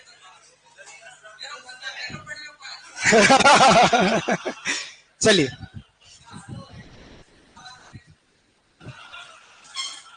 आप कुछ भी सोचे, मैं आपको बच्चा मान के माफ कर देता हूं। चलिए हम बात कर लेते हैं संत मावजी महाराज का। मावजी महाराज राजस्थान के वागड़ क्षेत्र के धनी कहलाते हैं, वागड़ क्षेत्र के संत रहे, बहुत फेमस संत की है। इनके जन्म की बात करते हैं, इनका जो जन्म हुआ है लगभग 1714 ईस्वी में, लगभग लिखना भाई, सब चीजें लिखाऊंगा है ना दीदी। 1714 ईस्वी में माघ शुक्ल पंचमी, वो माघ शुक्ल पंचमी का मतलब क्या हो गया साथियों, बसंत पंचमी पर इनका जन्म हुआ है। और कहां हुआ है, तो जन्म हुआ है साबला गांव में। कहां हुआ, साबला, साबला गांव पड़ता है डूंगरपुर में। साबला वर्तमान में तहसील है, लेकिन जन्म हुआ था साबला डूंगरपुर में। इनका जन्म कब हुआ बेटा लोगों, तो ए बेटू कब हुआ जन्म, कब हुआ जन्म, 1714 में माघ शुक्ल पंचमी। वाह बेटू, हाँ हाँ अब आया। तो बसंत पंचमी को इनका जन्म सावला डूंगर में। इनके पिता है जिनको दालम ऋषि कहते हैं, क्या बोलते हैं, दालम ऋषि। इनकी माता केसरबाई, पिता कौन है, दालम ऋषि। दालम ऋषि तो इनके पिता है, और माता इनकी केसरबाई इनकी माता है। राजस्थान में अधिकांश संत मिलेंगे जिन्होंने विवाह किया है, कोई ऐसे संत नहीं, बहुत कम रियर केस में से कोई संत है जो विवाह नहीं करते हैं।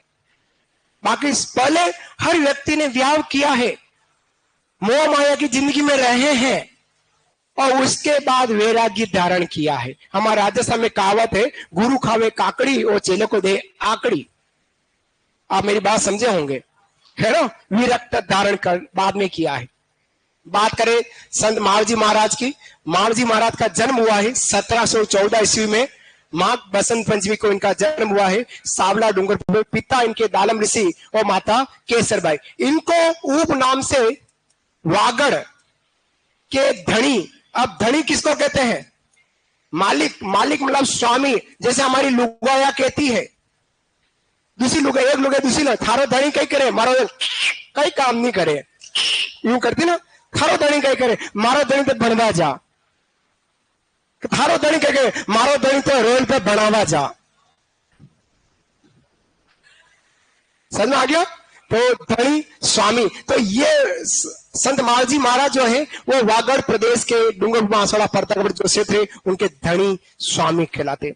बचपन से ये गायां चराते थे, लेकिन सिर पर मुकुट रखते और हाथ में छोटी सी बांसुरी लेकर बांसुरी यूं बजाते यूं खड़े हो जाते और फिर गाया चलाते और गाया रंबाती वहां वहां करती और ये एकदम भगवान कृष्ण के रूप में दिखते थे। अतः इस क्षेत्र के जो लोग हैं भगवान विष्णु जी का कल की अवतार मानते हैं। क्या मानते हैं? कल की अवतार। अब प्रश्न आपको पूछे कि संत माल जी महाराज को किसका अवतार माना जाता है? विष्णु का कल की अवतार में माना जाता है। समझ आया? उसके बाद बात करें तो लगभग 1727 ईस्वी में संत माल जी महाराज द्वारा बेणेश्वर धाम की स्थापना की। किसकी स्थापना की? बेणेश्वर धाम की स्थापना की। याद रखना है 1727 ईस्वी में सोमाई जाखम नदी का जो संगम है, वैसे नदी का संगम दो ही है वहां। एक जाखम जो है पहले मिल जाती है 1.5-2 किलोमीटर पहले सोम में, इधर से सोम आ रही उदयपुर से, इधर से बांसवाड़ा से आ रही माई, और जाखम आती है प्रतापगढ़ से। प्रतापगढ़ वाली जो नदी है वो सोम में मिल जाती है। उसके बाद सोम और ये माई इस पहाड़ी पर बेणेश्वर धाम है, जहां पर बेणेश्वर महादेव जी का मंदिर है। इस धाम की स्थापना संत माव जी द्वारा की गई है। क्लियर यहां तक? संत माव जी का एक ग्रंथ है, बहुत फेमस ग्रंथ है, हाँ जी, जिसका नाम है चोपड़ा।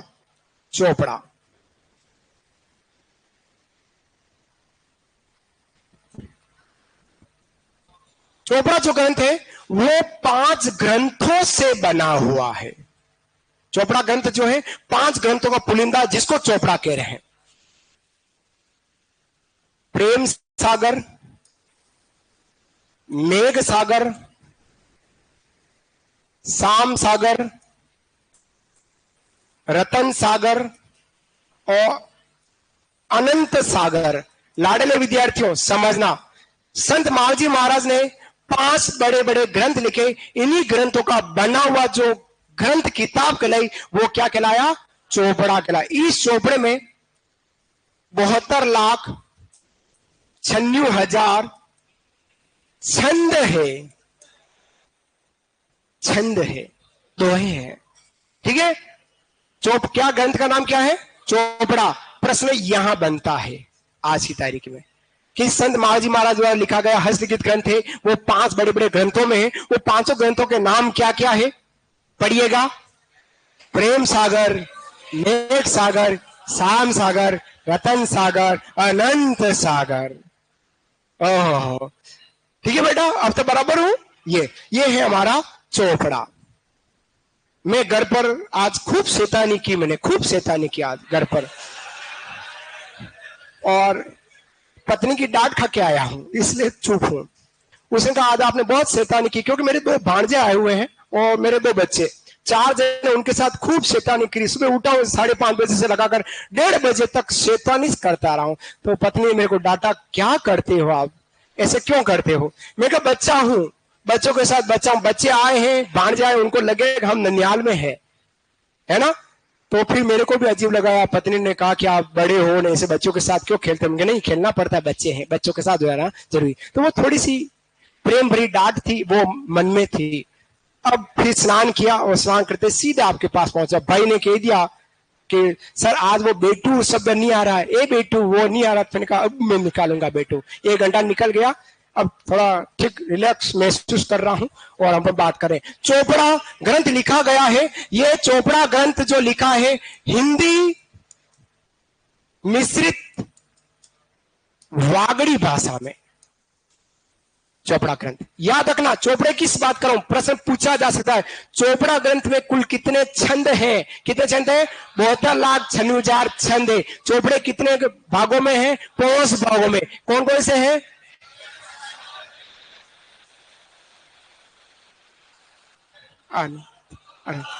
अनंत है, अनंत सागर है।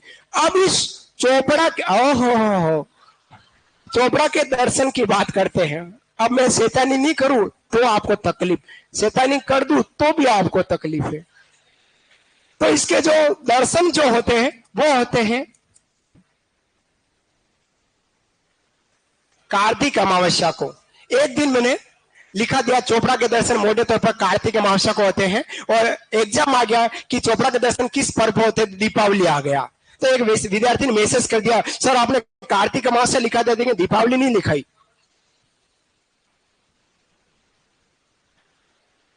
दीपावली है ना। तो थोड़ा सा आपको यूं थोड़ा सा याद रखना है दीपावली आती कब है ना। तो उस दिन इनका चोपड़ा को बाहर निकाला जाता है और चोपड़ा के दर्शन, यूं कहते हैं चोपड़ा जो किताब है हर साल एक पन्ना पलटा जाता है। और 2026 में अब क्या होगा संत मावजी महाराज ने पहले लिख दिया है। बोलो संत मावजी महाराज की। ऐसे संत है हमारे संत मावजी, भविष्यवाणी है इसमें। अब यूं नहीं कि अब 2027 में क्या होगा, हमारा ब्याह होगा कि नहीं होगा पहले पता कर ले, नहीं।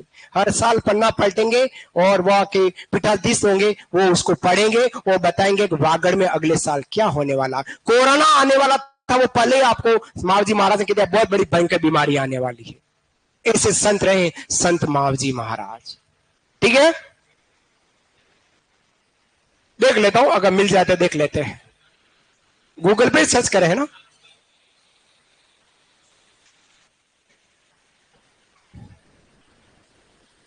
शायद ही मिलेगा पर फिर भी देख ले।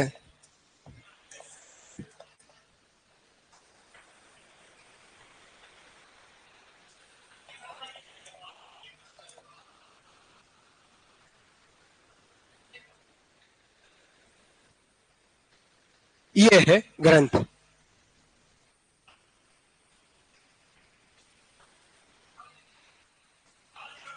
अरे मावजी को भी देखना बेटा, पहले चोपड़ा देखो। ये 150 धाम महाप्रभु मावजी, यही मावजी कृष्ण के रूप में है। श्रीमद माव मनोहर महाप्रभु 150 धाम।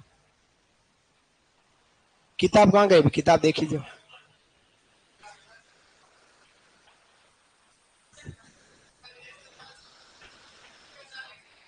क्या कह रहे हो? तो एक किताब नहीं, बहुत बड़ी किताब, इतनी मोटी किताब है, एक पेज नहीं है राजा। वो आप थोड़ा सा आप दिमाग लगाओ, एक पेज नहीं है कि एक पेज में ये इतने हजार कैसे छंद आ जाएंगे। इतनी मोटी और ये चौड़ी मोटी किताब है, इतनी बड़ी किताब है। वागड़ के 2 भाई बैठे उनको पूछिएगा। और चलिए, ये थे हमारे संत मावजी की। एक बात और है, संत मावजी का जो मंदिर बना हुआ है राजस्थान का एकमात्र मंदिर है संत मावजी का मंदिर। सर्वधर्म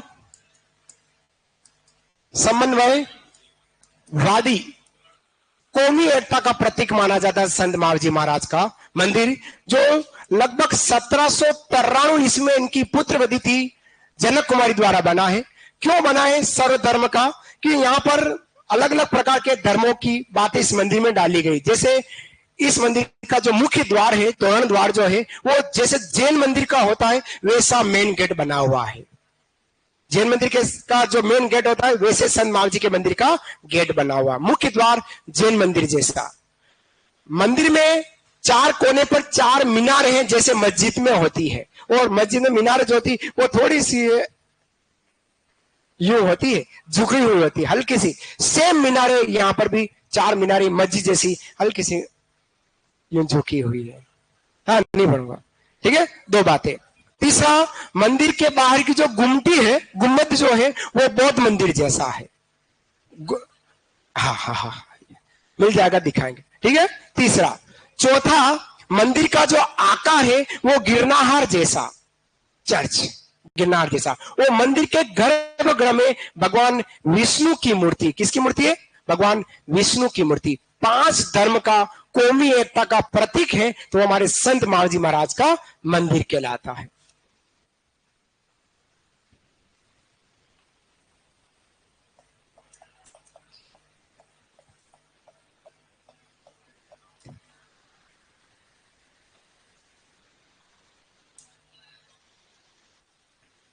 मिलना मुश्किल है, दर्शन करने ही जाने पड़ेंगे, लेकिन फिर भी मिल गया है।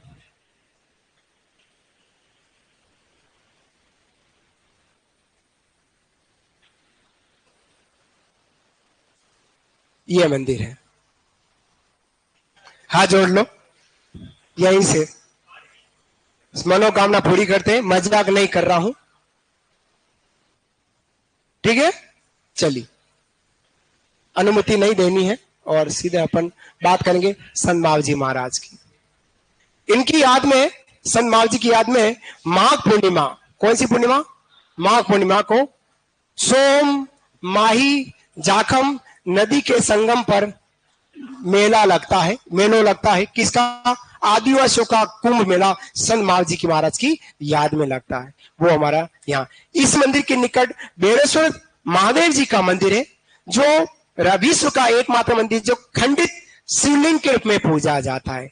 और इस मंदिर में प्रभुत जो हम कहते हैं वो और केसर दोनों का लेप इस मंदिर में किया जाता है। वो हमारे संत महाजी महाराज के ठीक निकट में बेड़ेश्वर महादेव जी का मंदिर बना हुआ है। लिखेगा संत महाजी महाराज की जानकारी, लिखेगा जन्म। शुरुआत करते हैं जन्म से। जन्म लिखना है 1714 ईस्वी।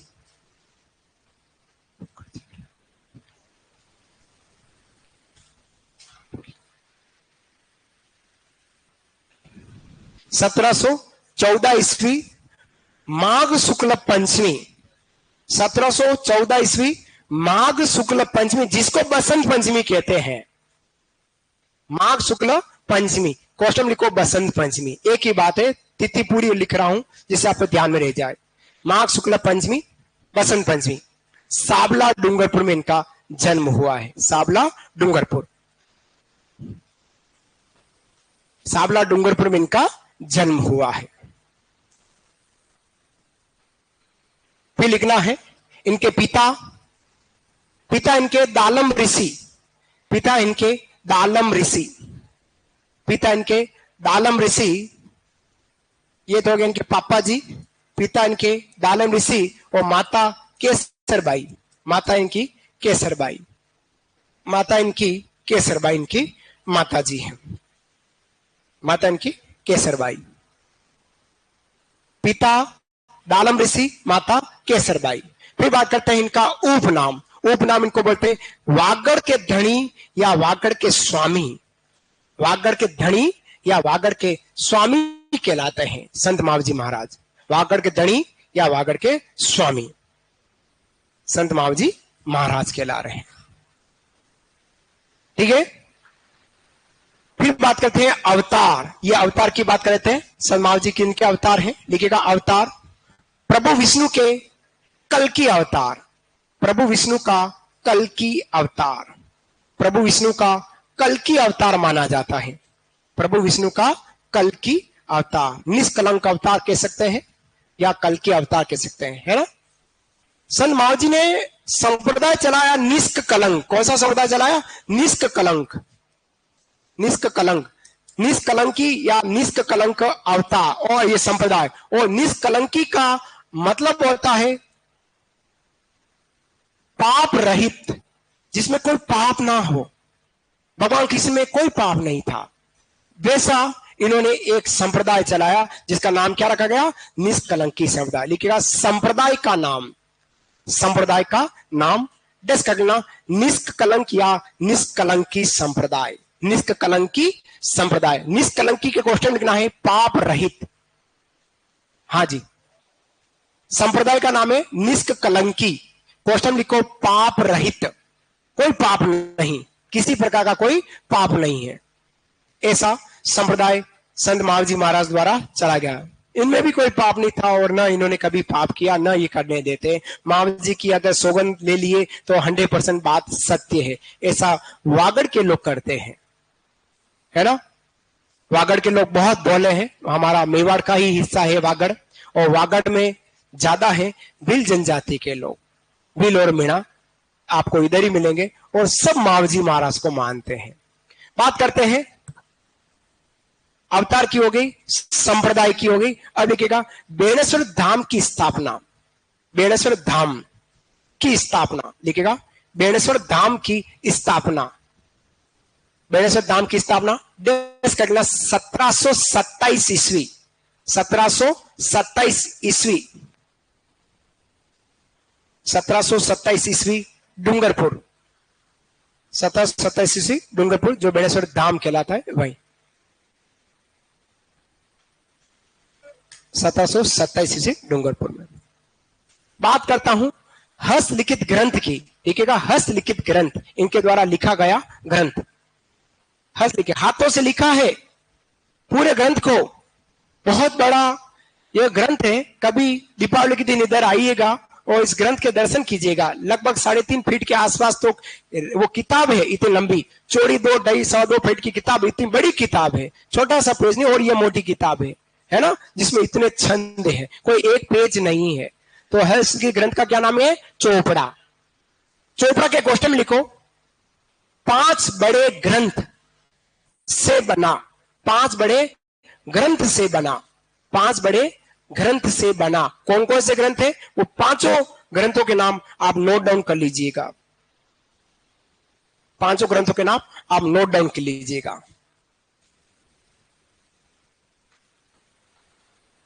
प्रेम सागर, मेघ सागर, शाम सागर, रतन सागर और अनंत सागर। अनंत सागर, इन 5 सागर ग्रंथों से मिलकर चोपड़ा बना है। याद रखना, कहीं कहीं एग्जाम आने की संभावना रख सकता है, एग्जाम में पूछा जा सकता है।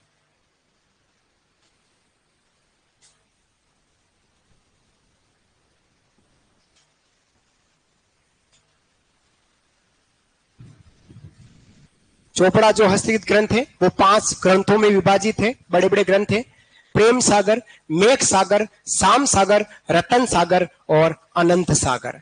अब ये जो ग्रंथ है उसमें कितने छंद है, ठीक इसके नीचे लिखना, इसमें 72,96,000 छंद, 72,96,000। हाँ हाँ 96 है, 66 नहीं है।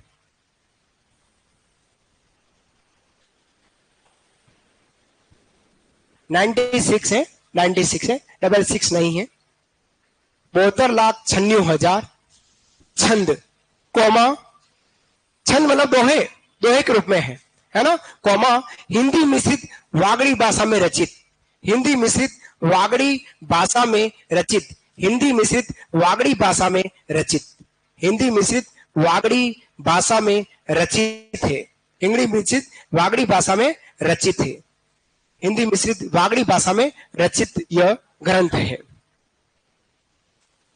फिर से बोल रहा हूं, जो ये चोपड़ा है वो 72,96,000 छंदों में लिखा गया है। और किस भाषा में लिखा गया? हिंदी मिश्रित वागड़ी भाषा में, खास वागड़ी भाषा में लिखा गया ग्रंथ है चोपड़ा, जिसके 5 भाग है। देखिएगा, चोपड़ा के दर्शन, चोपड़ा, ये चोपड़ा बाहर निकाला जाता है हर साल, बाकी मंदिर में पड़ा है, हर साल बाहर निकलेगा, दर्शन किए जाएंगे, वो कार्तिक अमावस्या को किए जाएंगे।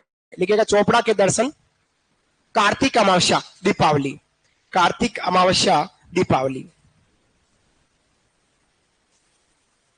कार्तिक अमावस्या दीपावली।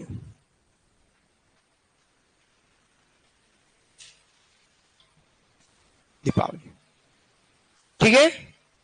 अब बात करते हैं कुछ विशेषताओं की, बात करते हैं संत महावीर जी। लिखिएगा, विशेषताएं, कुछ विशेषताओं की बात करते हैं संत महावीर जी महाराज, जो सगुण विचारधारा के साथ कुछ निर्गुण विचारधारा भी इनके साथ जुड़ी हुई है, अतः ये सगुण निर्गुण विचारधारा के संत कहलाए। विशेषता लिखिएगा, ये बचपन में सिर पर मुकुट,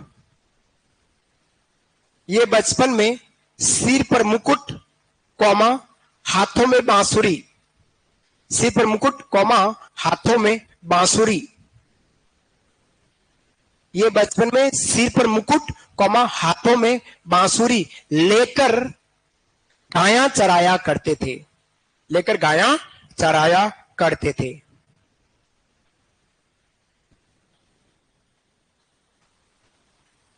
इन्होंने मेवाड़ कौमा वागड़, इन्होंने मेवाड़ कौमा वागड़ क्षेत्र के भीलों के लिए, थोड़ा इंपॉर्टेंट है ये पाठ, इन्होंने मेवाड़ कौमा वागड़ क्षेत्र के भीलों के लिए लसाड़िया आंदोलन चलाया, लसाड़िया आंदोलन चलाया, जैसे बाबा रामदेव जी ने चलाया था शुद्धि आंदोलन, है ना, बाबा रामदेव जी ने, उसी प्रकार इन्होंने कौन सा आंदोलन चलाया? लसाड़िया। उसी प्रकार अगर हम बात करें, एक क्रांतिकारी रहे हैं हमारे मेवाड़ के मोतीलाल तेजावत, उन्होंने एक ही आंदोलन 1921 महात्मा कुंडिया, उसी प्रकार से एक स्वामी गोविंद गिरी जी है, वागड़ के ही, भगत आंदोलन चला है ना। ऐसे आंदोलन हो सकते हैं, 4 आंदोलन, 4 व्यक्तित्व, संगत असंगत सुमिलित कीजिए, पूछ सकते हैं एग्जाम में। हाँ वो तो करना ही है, वो आपको ऊपर डिपेंड है 4 में से कौन सा ऑप्शन भरते हैं, और नहीं आता है 5 ऑप्शन भरना है। तो इन्होंने मेवाड़ वागड़ के भीलों के लिए, उनके सामाजिक कुरीतियां मिटाने के लिए कौन सा आंदोलन चलाया? लसाड़िया आंदोलन चलाया। लसाड़िया आंदोलन इनसे ही संबंधित है। लिखा, आगे बढ़े, नेक्स्ट लिखेगा। संत की याद में, संत की याद में, संत की याद में सोम माही जाखम, संत की याद में सोम माही जाखम, संत की याद में सोम माही जाखम, नदियों के संगम स्थल, सोम माही जाखम नदियों के संगम स्थल पर माघ पूर्णिमा, पर माघ पूर्णिमा को, माघ पूर्णिमा को आदिवासियों का कुंभ मेला लगता है।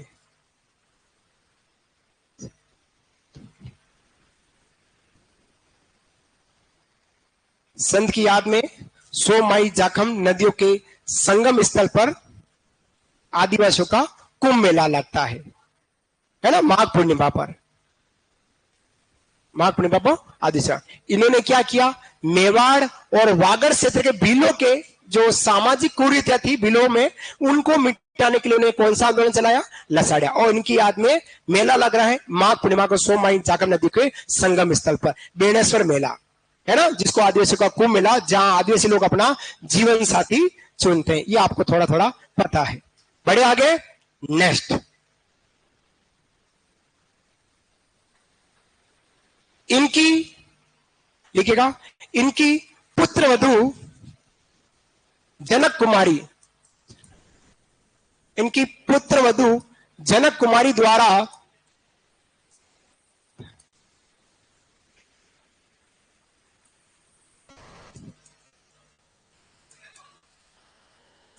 इनकी पुत्रवधू जनक कुमारी द्वारा, इनकी पुत्रवधू जनक कुमारी द्वारा सर्वधर्म समन्वयवादी, सर्वधर्म समन्वयवादी प्रतीक के रूप में, प्रतीक के रूप में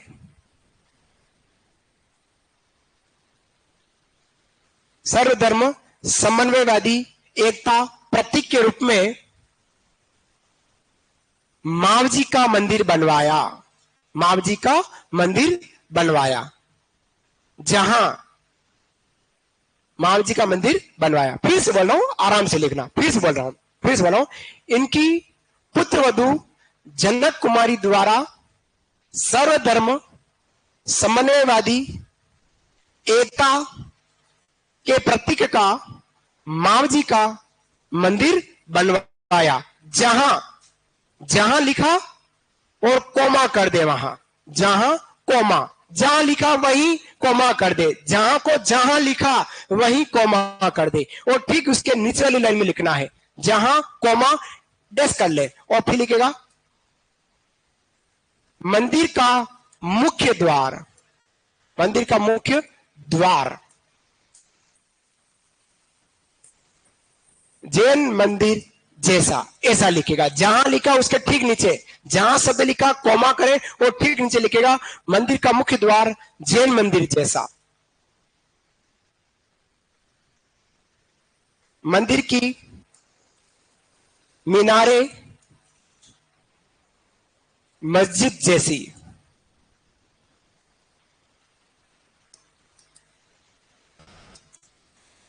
मंदिर की गुमटी बौद्ध मंदिर जैसी,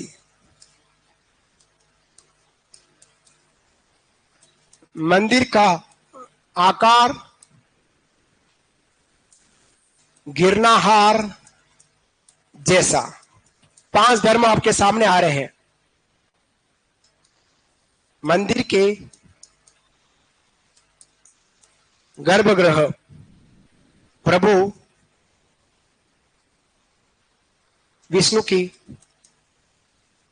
मूर्ति स्थापित। यह है हमारा सर्वधर्म कौमी एकता का प्रतीक।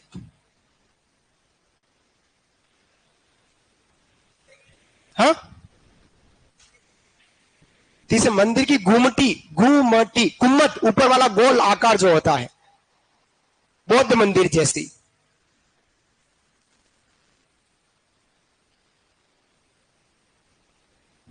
पांचों पॉइंट लिख ले, फिर आगे बढ़ेंगे। मंदिर का मुख्य द्वार जैन मंदिर जैसा, मंदिर की मीनारे मस्जिद जैसी, मंदिर की गुमटी बौद्ध मंदिर जैसी, मंदिर का आकार गिरनार जैसा, वो मंदिर के गर्भगृह में भगवान विष्णु की मूर्ति। 5 धर्म आ रहे, जैन, मुस्लिम, बौद्ध, ईसाई और हिंदू। 5 मंदिरों की कौमी एकता का प्रतीक कहलाया संत मावजी महाराज का मंदिर। अब ऐसा ही आपको सामुदायिक सद्भावना से संबंधित कुछ प्रश्न पूछे जा सकते हैं, मैं आपको बता रहा हूं। सामाजिक कौमी एकता की, यह भी सामाजिक सर्वधर्म कौमी एकता का प्रतीक। प्रश्न पूछ ले कि राजस्थान में सांप्रदायिक सद्भाव के लोक देवता बाबा रामदेव जी, आपको पता है सांप्रदायिक सद्भाव के लोक देवता। राजस्थान में सांप्रदायिक सद्भाव की लोक देवी सच्चाई माता ओसिया जोधपुर। राजस्थान में सांप्रदायिक सद्भाव का मंदिर संत मावजी महाराज का। सांप्रदायिक सद्भाव एक नहीं है, यह 5 धर्मों का रूप है। 3 आ गई बात है बेटा। फिर प्रश्न ले, राजस्थान में सांप्रदायिक सद्भाव का महल सुपारी महल रणथंभौरगढ़ दुर्ग। 4था नंबर पर समझ आया। राजस्थान में सांप्रदायिक सद्भाव का उर्स, राजस्थान में सांप्रदायिक सद्भाव का उर्स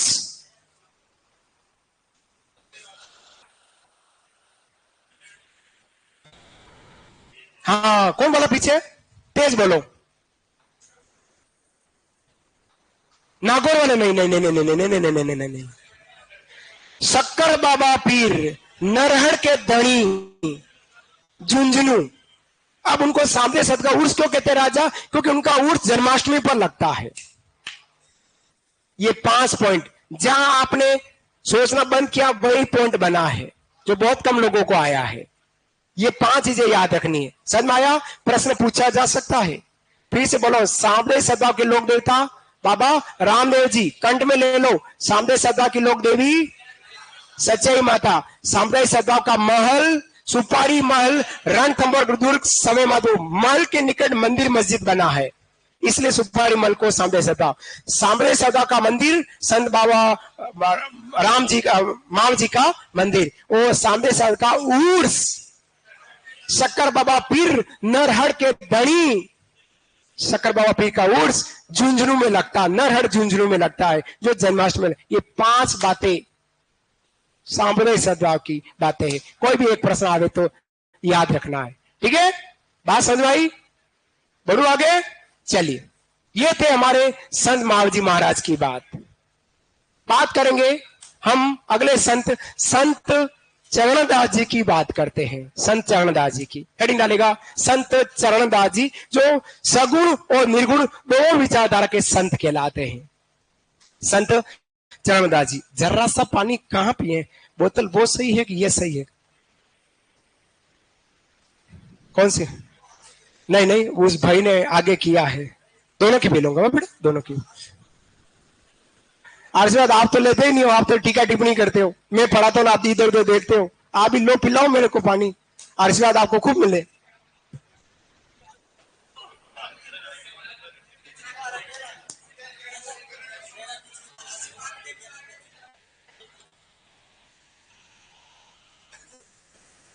अब मैं आपको दूंगा तो आपके पिछली बार ना हो जाए, है ना। अपना ध्यान रखिएगा, भाई के ऊपर ना डालें।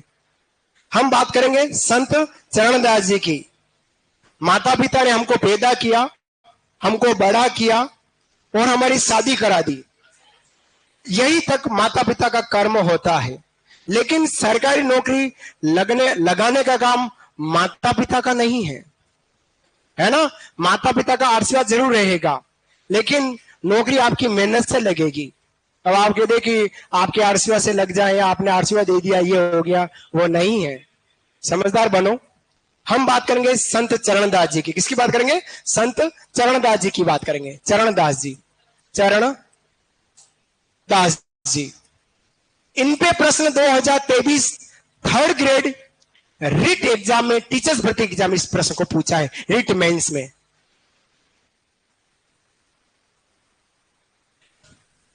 संत चरणदास जी की बात करते हैं। चरणदास जी का जन्म जो हुआ है वो डेहरा गांव, कहां हुआ है? डेहरा। लिखना मत, मैं सारी बात लिखाऊंगा। डेहरा गांव अलवर में संत चरणदास जी का जन्म हुआ है। इनके पिता मुरलीधर और माता कुंजा देवी। पिता कौन है? मुरलीधर।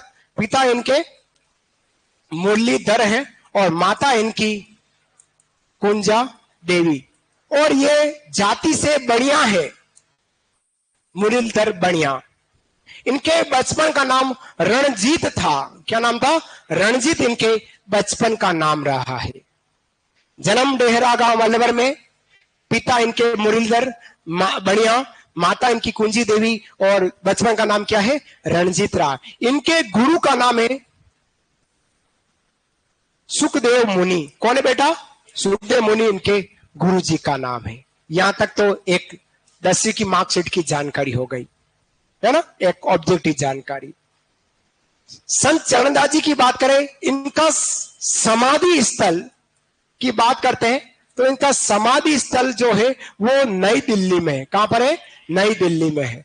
नई दिल्ली में इनकी समाधि है। लेकिन इनकी जो छतरी है वो है डेहरा में, डेहरा गांव में। छतरी कहां है? डेहरा। और समाधि कहां है? नई दिल्ली में। ये वाला प्रश्न हमारे थर्ड ग्रेड के एग्जाम में पूछा इस प्रश्न को। ठीक है, समाधि नई दिल्ली, छतरी डेहरा गांव में इनकी छतरी है। संत चरणदास जी ने 42 नियमों का पालन करने पर बल दिया है। यहां नियम आए हैं। संत महावीर चरणदास जी ने 42 नियमों का पालन करने पर बल दिया और इनके कुल 52 शिष्य हुए हैं। कितने शिष्य हुए? 52। 52 शिष्य। अभी तो बहुत सारे शिष्य हो रहा है, लेकिन इसमें से चरणदास जी की 2 महिला शिष्या हुई है जो हमारे एग्जाम में पूछते हैं। एक का नाम है दायाबाई। दायाबाई का जन्म भी डेहरा गांव अलवर में हुआ। इनकी 2 ग्रंथ जो मेवाती बोली में लिखे गए, एक ग्रंथ का नाम है इन्हीं के नाम से दया बोध है। एक ग्रंथ का नाम है विनय मालिका। क्या नाम है? विनय मालिका ग्रंथ है। दयाबाई की महिला शिष्या में 2 चेलियां हुई है। चोलों के चेले थे 50, 2 चेलियां है 52 में से। एक संत और है शिष्या सहजोबाई। कौन सी भाई? सहजोबाई। इनका जन्म भी डेहरा गांव अलवर में हुआ। इनका जन्म भी डेहरा गांव अलवर में हुआ है। ठीक है, इनके भी ग्रंथ इन्हीं के नाम से, इन्हीं के शब्द से पकड़ने का प्रयास करना। सहज प्रकाश। क्या है? सहज। बाई का नाम क्या है? सहजोबाई। तो ये हो गया हमारा सहज प्रकाश। पकड़ के रखना। एग्जाम में आपका सबसे अगर टफ कोई टॉपिक है तो वो साहित्य है, क्योंकि बहुत साहित्य है, अथाह है, साहित्यों का भंडारा है।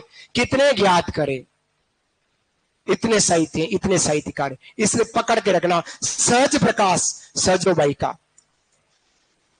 7 वार निर्णय, 7 में सहजोबाई में स पकड़ना। ठीक है, और पकड़ाता हूं 16 तिथि निर्णय।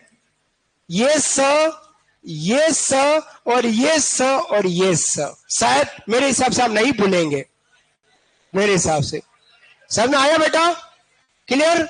संत चरणदास जी की 2 शिष्या, महिला शिष्या रही है। ही मत करो, कहीं के कहीं रह जाएंगे, इधर ध्यान दीजिएगा।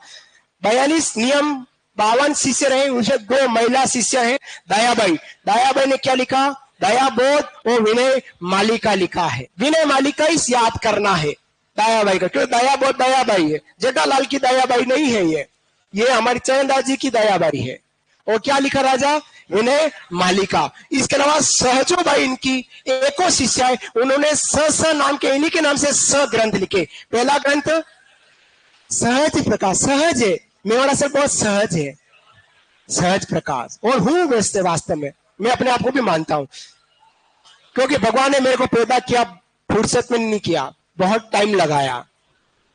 7 बार निर्णय, 7 16 तिथि निर्णय, ये 16 लिखा है। अगर वो 16 आ जाए, 16 आ जाए, तभी सहज प्रकाश सहजोबाई से यूं याद रखना, ठीक है। आओ आगे बात करते हैं। हाँ बेटा सत्तू करो आगे, चलिए। इनके द्वारा जो चलाया गया ग्रंथ का नाम है, संप्रदाय का नाम है वो चरणदासी। कसो संप्रदाय बेटा? चरणदासी संप्रदाय है, चरणदासी संप्रदाय। अब सुनना,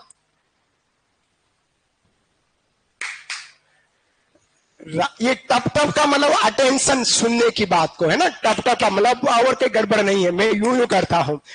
अटेंशन, सुनना। चरणदासी संप्रदाय की पीठ है नई दिल्ली में। कहां पर है? नई दिल्ली में।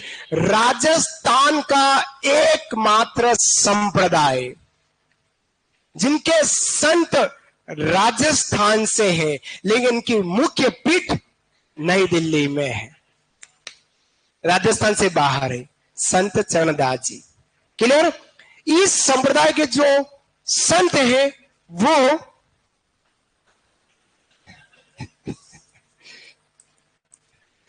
पीले वस्त्र पहनते हैं। क्या पहनते हैं? पीले वस्त्र पहनते। याद रखना है, इंपॉर्टेंट बात है, ठीक है। समझ में आई होगी मेरी बात, नहीं आई? चरणदास जी की बात, बस इतनी बातें लिखो, फिर वो लिखाऊंगा। लिखेगा? लाइब्रेरी में तो पढ़ना ही पड़ेगा। सोनू भले आप कितना ही कटास मेरे ऊपर करें, आपने कम से कम 10-15 बार कर दिया है। मेरा साहब हमको कहते हैं लाइब्रेरी में बैठ के पढ़ो, मत पढ़ो, भैंस के बारे में पढ़ो। वहां अगर आपका भैंस साथ देती है, आप, मजाक नहीं कर रहा हूं, एक दिन उदयपुर की लाइब्रेरी या आपके गांव के आसपास की लाइब्रेरी, आपके किसी भी जिले की लाइब्रेरी में जाकर देखिएगा, छोड़ो कि ये डायरिया आ गई है, वो दिन रात वही मेहनत कर रहे हैं, तब जाके सिलेक्शन होगा। मजाक का खेल नहीं है, प्रतियोगी परीक्षा है। 2-4 बार इस सोनू ने मेरे को कह दिया लाइब्रेरी में बैठ के पढ़ो, बाकी लाइब्रेरी में बैठ के पढ़ो, फिर कहां बैठ के पढ़ोगे? पढ़ना पड़ेगा, याद करना पड़ेगा, नहीं तो इधर ही है। लिखेगा, जन्म लिखेगा, चरणदास जी का जन्म डेहरा गांव अलवर।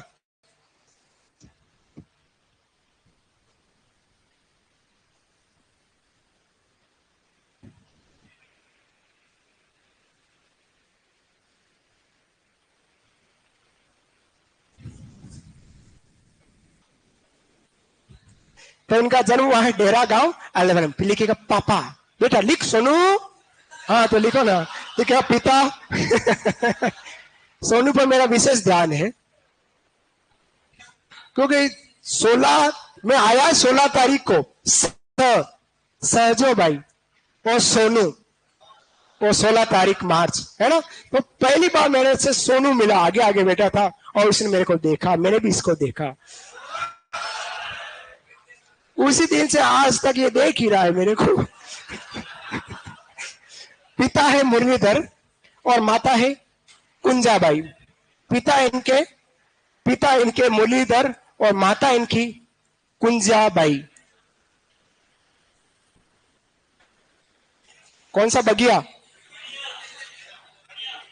बढ़िया बढ़िया बढ़िया बढ़िया। पिता इनके मुरलीधर बढ़िया और माता इनकी कुंजा देवी। देखा? तू मुस्कुरा लिया कर बेटो, तू मुस्कुराता नहीं मेरा दिमाग खराब हो जाता। मुस्कुराया कर, तो अच्छा बालक है मेरे लिए। बचपन का नाम रणजीत लिखेगा, बचपन का नाम रणजीत। कोई नहीं, बच्चे हैं, क्षमा बड़न को चाहिए हो, बड़ों को भले कुछ भी करे, बस क्षमा बड़े ही करेंगे। छोटन को उत्पात, छोटे तो उत्पात ही करते हैं, और गुरु के सामने तो बच्चे कुछ भी करे, गुरु के लिए तो बच्चे हैं, आशीर्वाद ही मिलता है। और मेरे तरफ से आपको भरपूर आशीर्वाद है, भले वो ऑनलाइन विद्यार्थी हो या ऑनलाइन विद्यार्थी हो। अच्छे से पढ़ना, सिलेक्शन आप ही का होगा, ये सोच के पढ़ना। एक पद है वह भी अपना ही पद है, ये सोच के पढ़ना। भले 500 पद है लेकिन इसमें से एक पद मेरा है, 499 किसी और के हैं।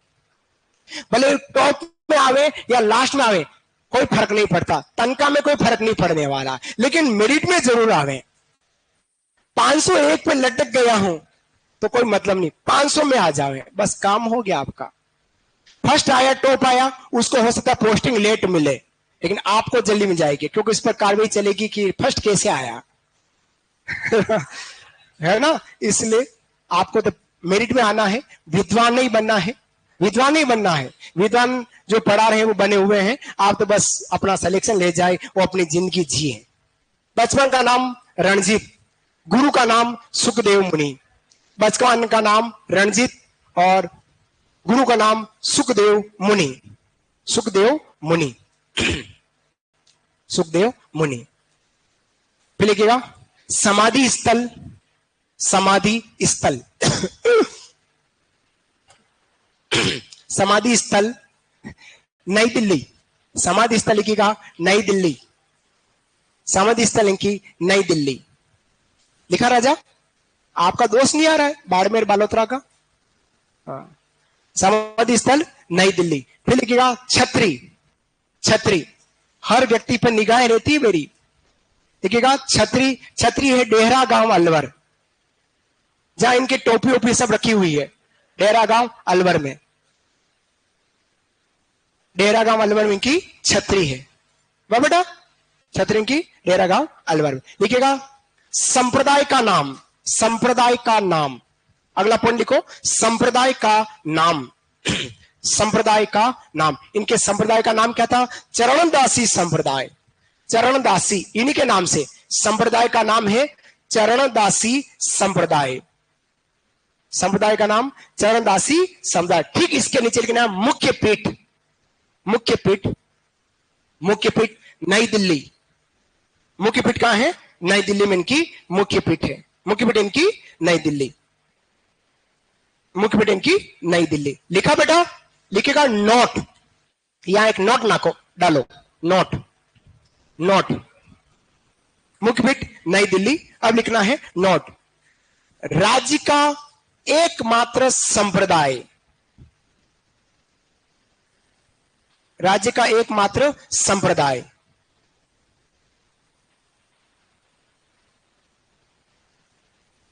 संस्थापक का जन्म राजस्थान में, संप्रदाय कौमा, संस्थापक का जन्म राज्य में, राज्य का एकमात्र संप्रदाय कौमा। लिखे बेटा? कौमा, संस्थापक का जन्म राज्य में, किंतु मुख्य पीठ राज्य के बाहर है, किंतु मुख्य पीठ राज्य के बाहर है। मुख्य पीठ राज्य के बाहर है, मुख्य पीठ राज्य के बाहर है।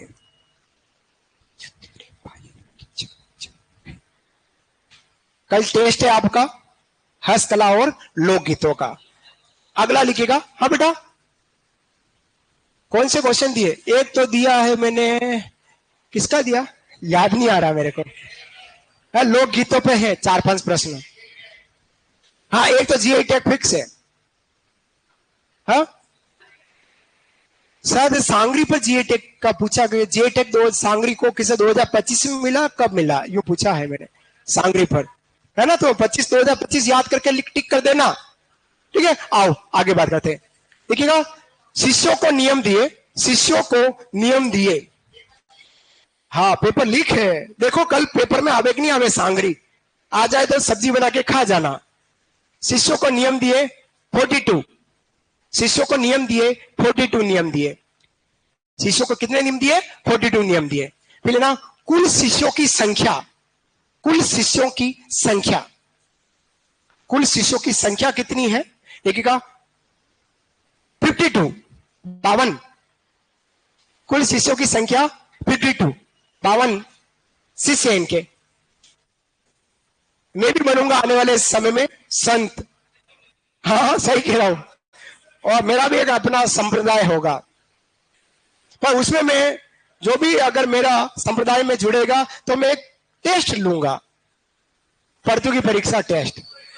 हाँ क्या करें? आप थोड़ी जुड़ोगे, जुड़ने वाले बहुत है दुनिया में, मेरे को मानने वाले खूब है। हाँ नहीं, आपको तो नहीं जोड़ूंगा, जुड़ने वाले ही जुड़े, बहुत लायक होंगे वही मेरे संप्रदाय में जुड़ पाएंगे, बहुत लायक होंगे वही जुड़ पाएंगे। हाँ हाँ आओ लिखिएगा, प्रमुख महिला शिष्या, और ये दो बातें लिख ले। प्रमुख महिला शिष्या दयाबाई और प्रमुख ग्रंथ दयाबोध और विनय मालिका, ऐसा लिख लो बेटा।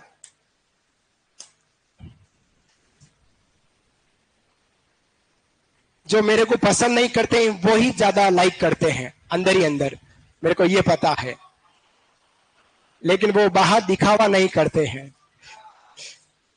तो महिला शिशु में पहला कौन है? दयाबाई, और ग्रंथों के नाम क्या है? दयाबोध विनय मल्लिका। क्वेश्चन लिखना मेवाती बोली में, क्वेश्चन लिखना है मेवाती बोली में। वाह बेटू, प्रश्न ये भी पूछता है कि किसके ग्रंथ किस बोली में। वाह राजा, तो दयाबोध विनय मल्लिका क्वेश्चन को मेवाती बोली, सोनू मेवाती बोली लिखना है। और सेकंड लिखिएगा सहजोबाई, अच्छा बच्चा है वो, थोड़ा भावुक है।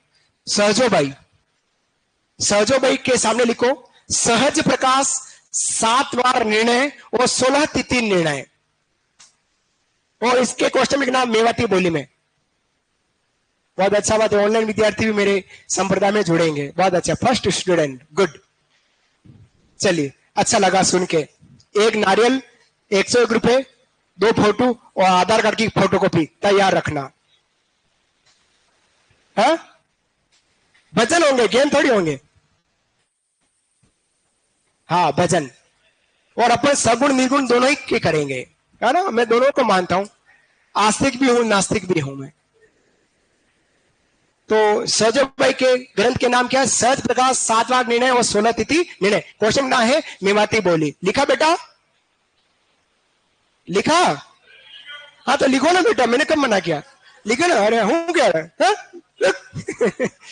लिख लो। बाकी बातें सोमवार नेक्स्ट क्लास में करेंगे, तब तक के लिए राधे राधे, श्याम मिला दे, सत्य राम, सत्य राम।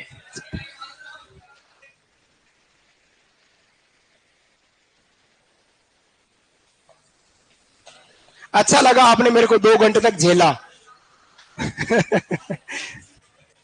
50 किलो वजन को झेल लिया आपने 2 घंटे तक, ये अच्छा लगा। हाँ हाँ दोनों मेवाती। अभी अभी संत चरणदास जी के ग्रंथ भी बाकी है, और वो भी मेवाती बोले। वाह बेटू, हाँ ओहो, आज तो मेरे भी गुरु मिल गए हैं, मेरे को भी कहता बेटू। वाह बेटू है, अच्छा लगा सुन के। बस स्नेह बना के रखना, स्तर बना के रखना, दोनों बातें। जितने माता पिता के साथ हम व्यवहार रखते हैं स्तर बना के, उतने बना के। मैं कभी किसी विद्यार्थी को कुछ कहता नहीं हूं, बहुत स्नेह से रखता हूं। तो बस मेरा दुरुपयोग मत करना, मेरे स्नेह का फायदा मत उठाना, ठीक है। धन्यवाद। फ्री आप लोग।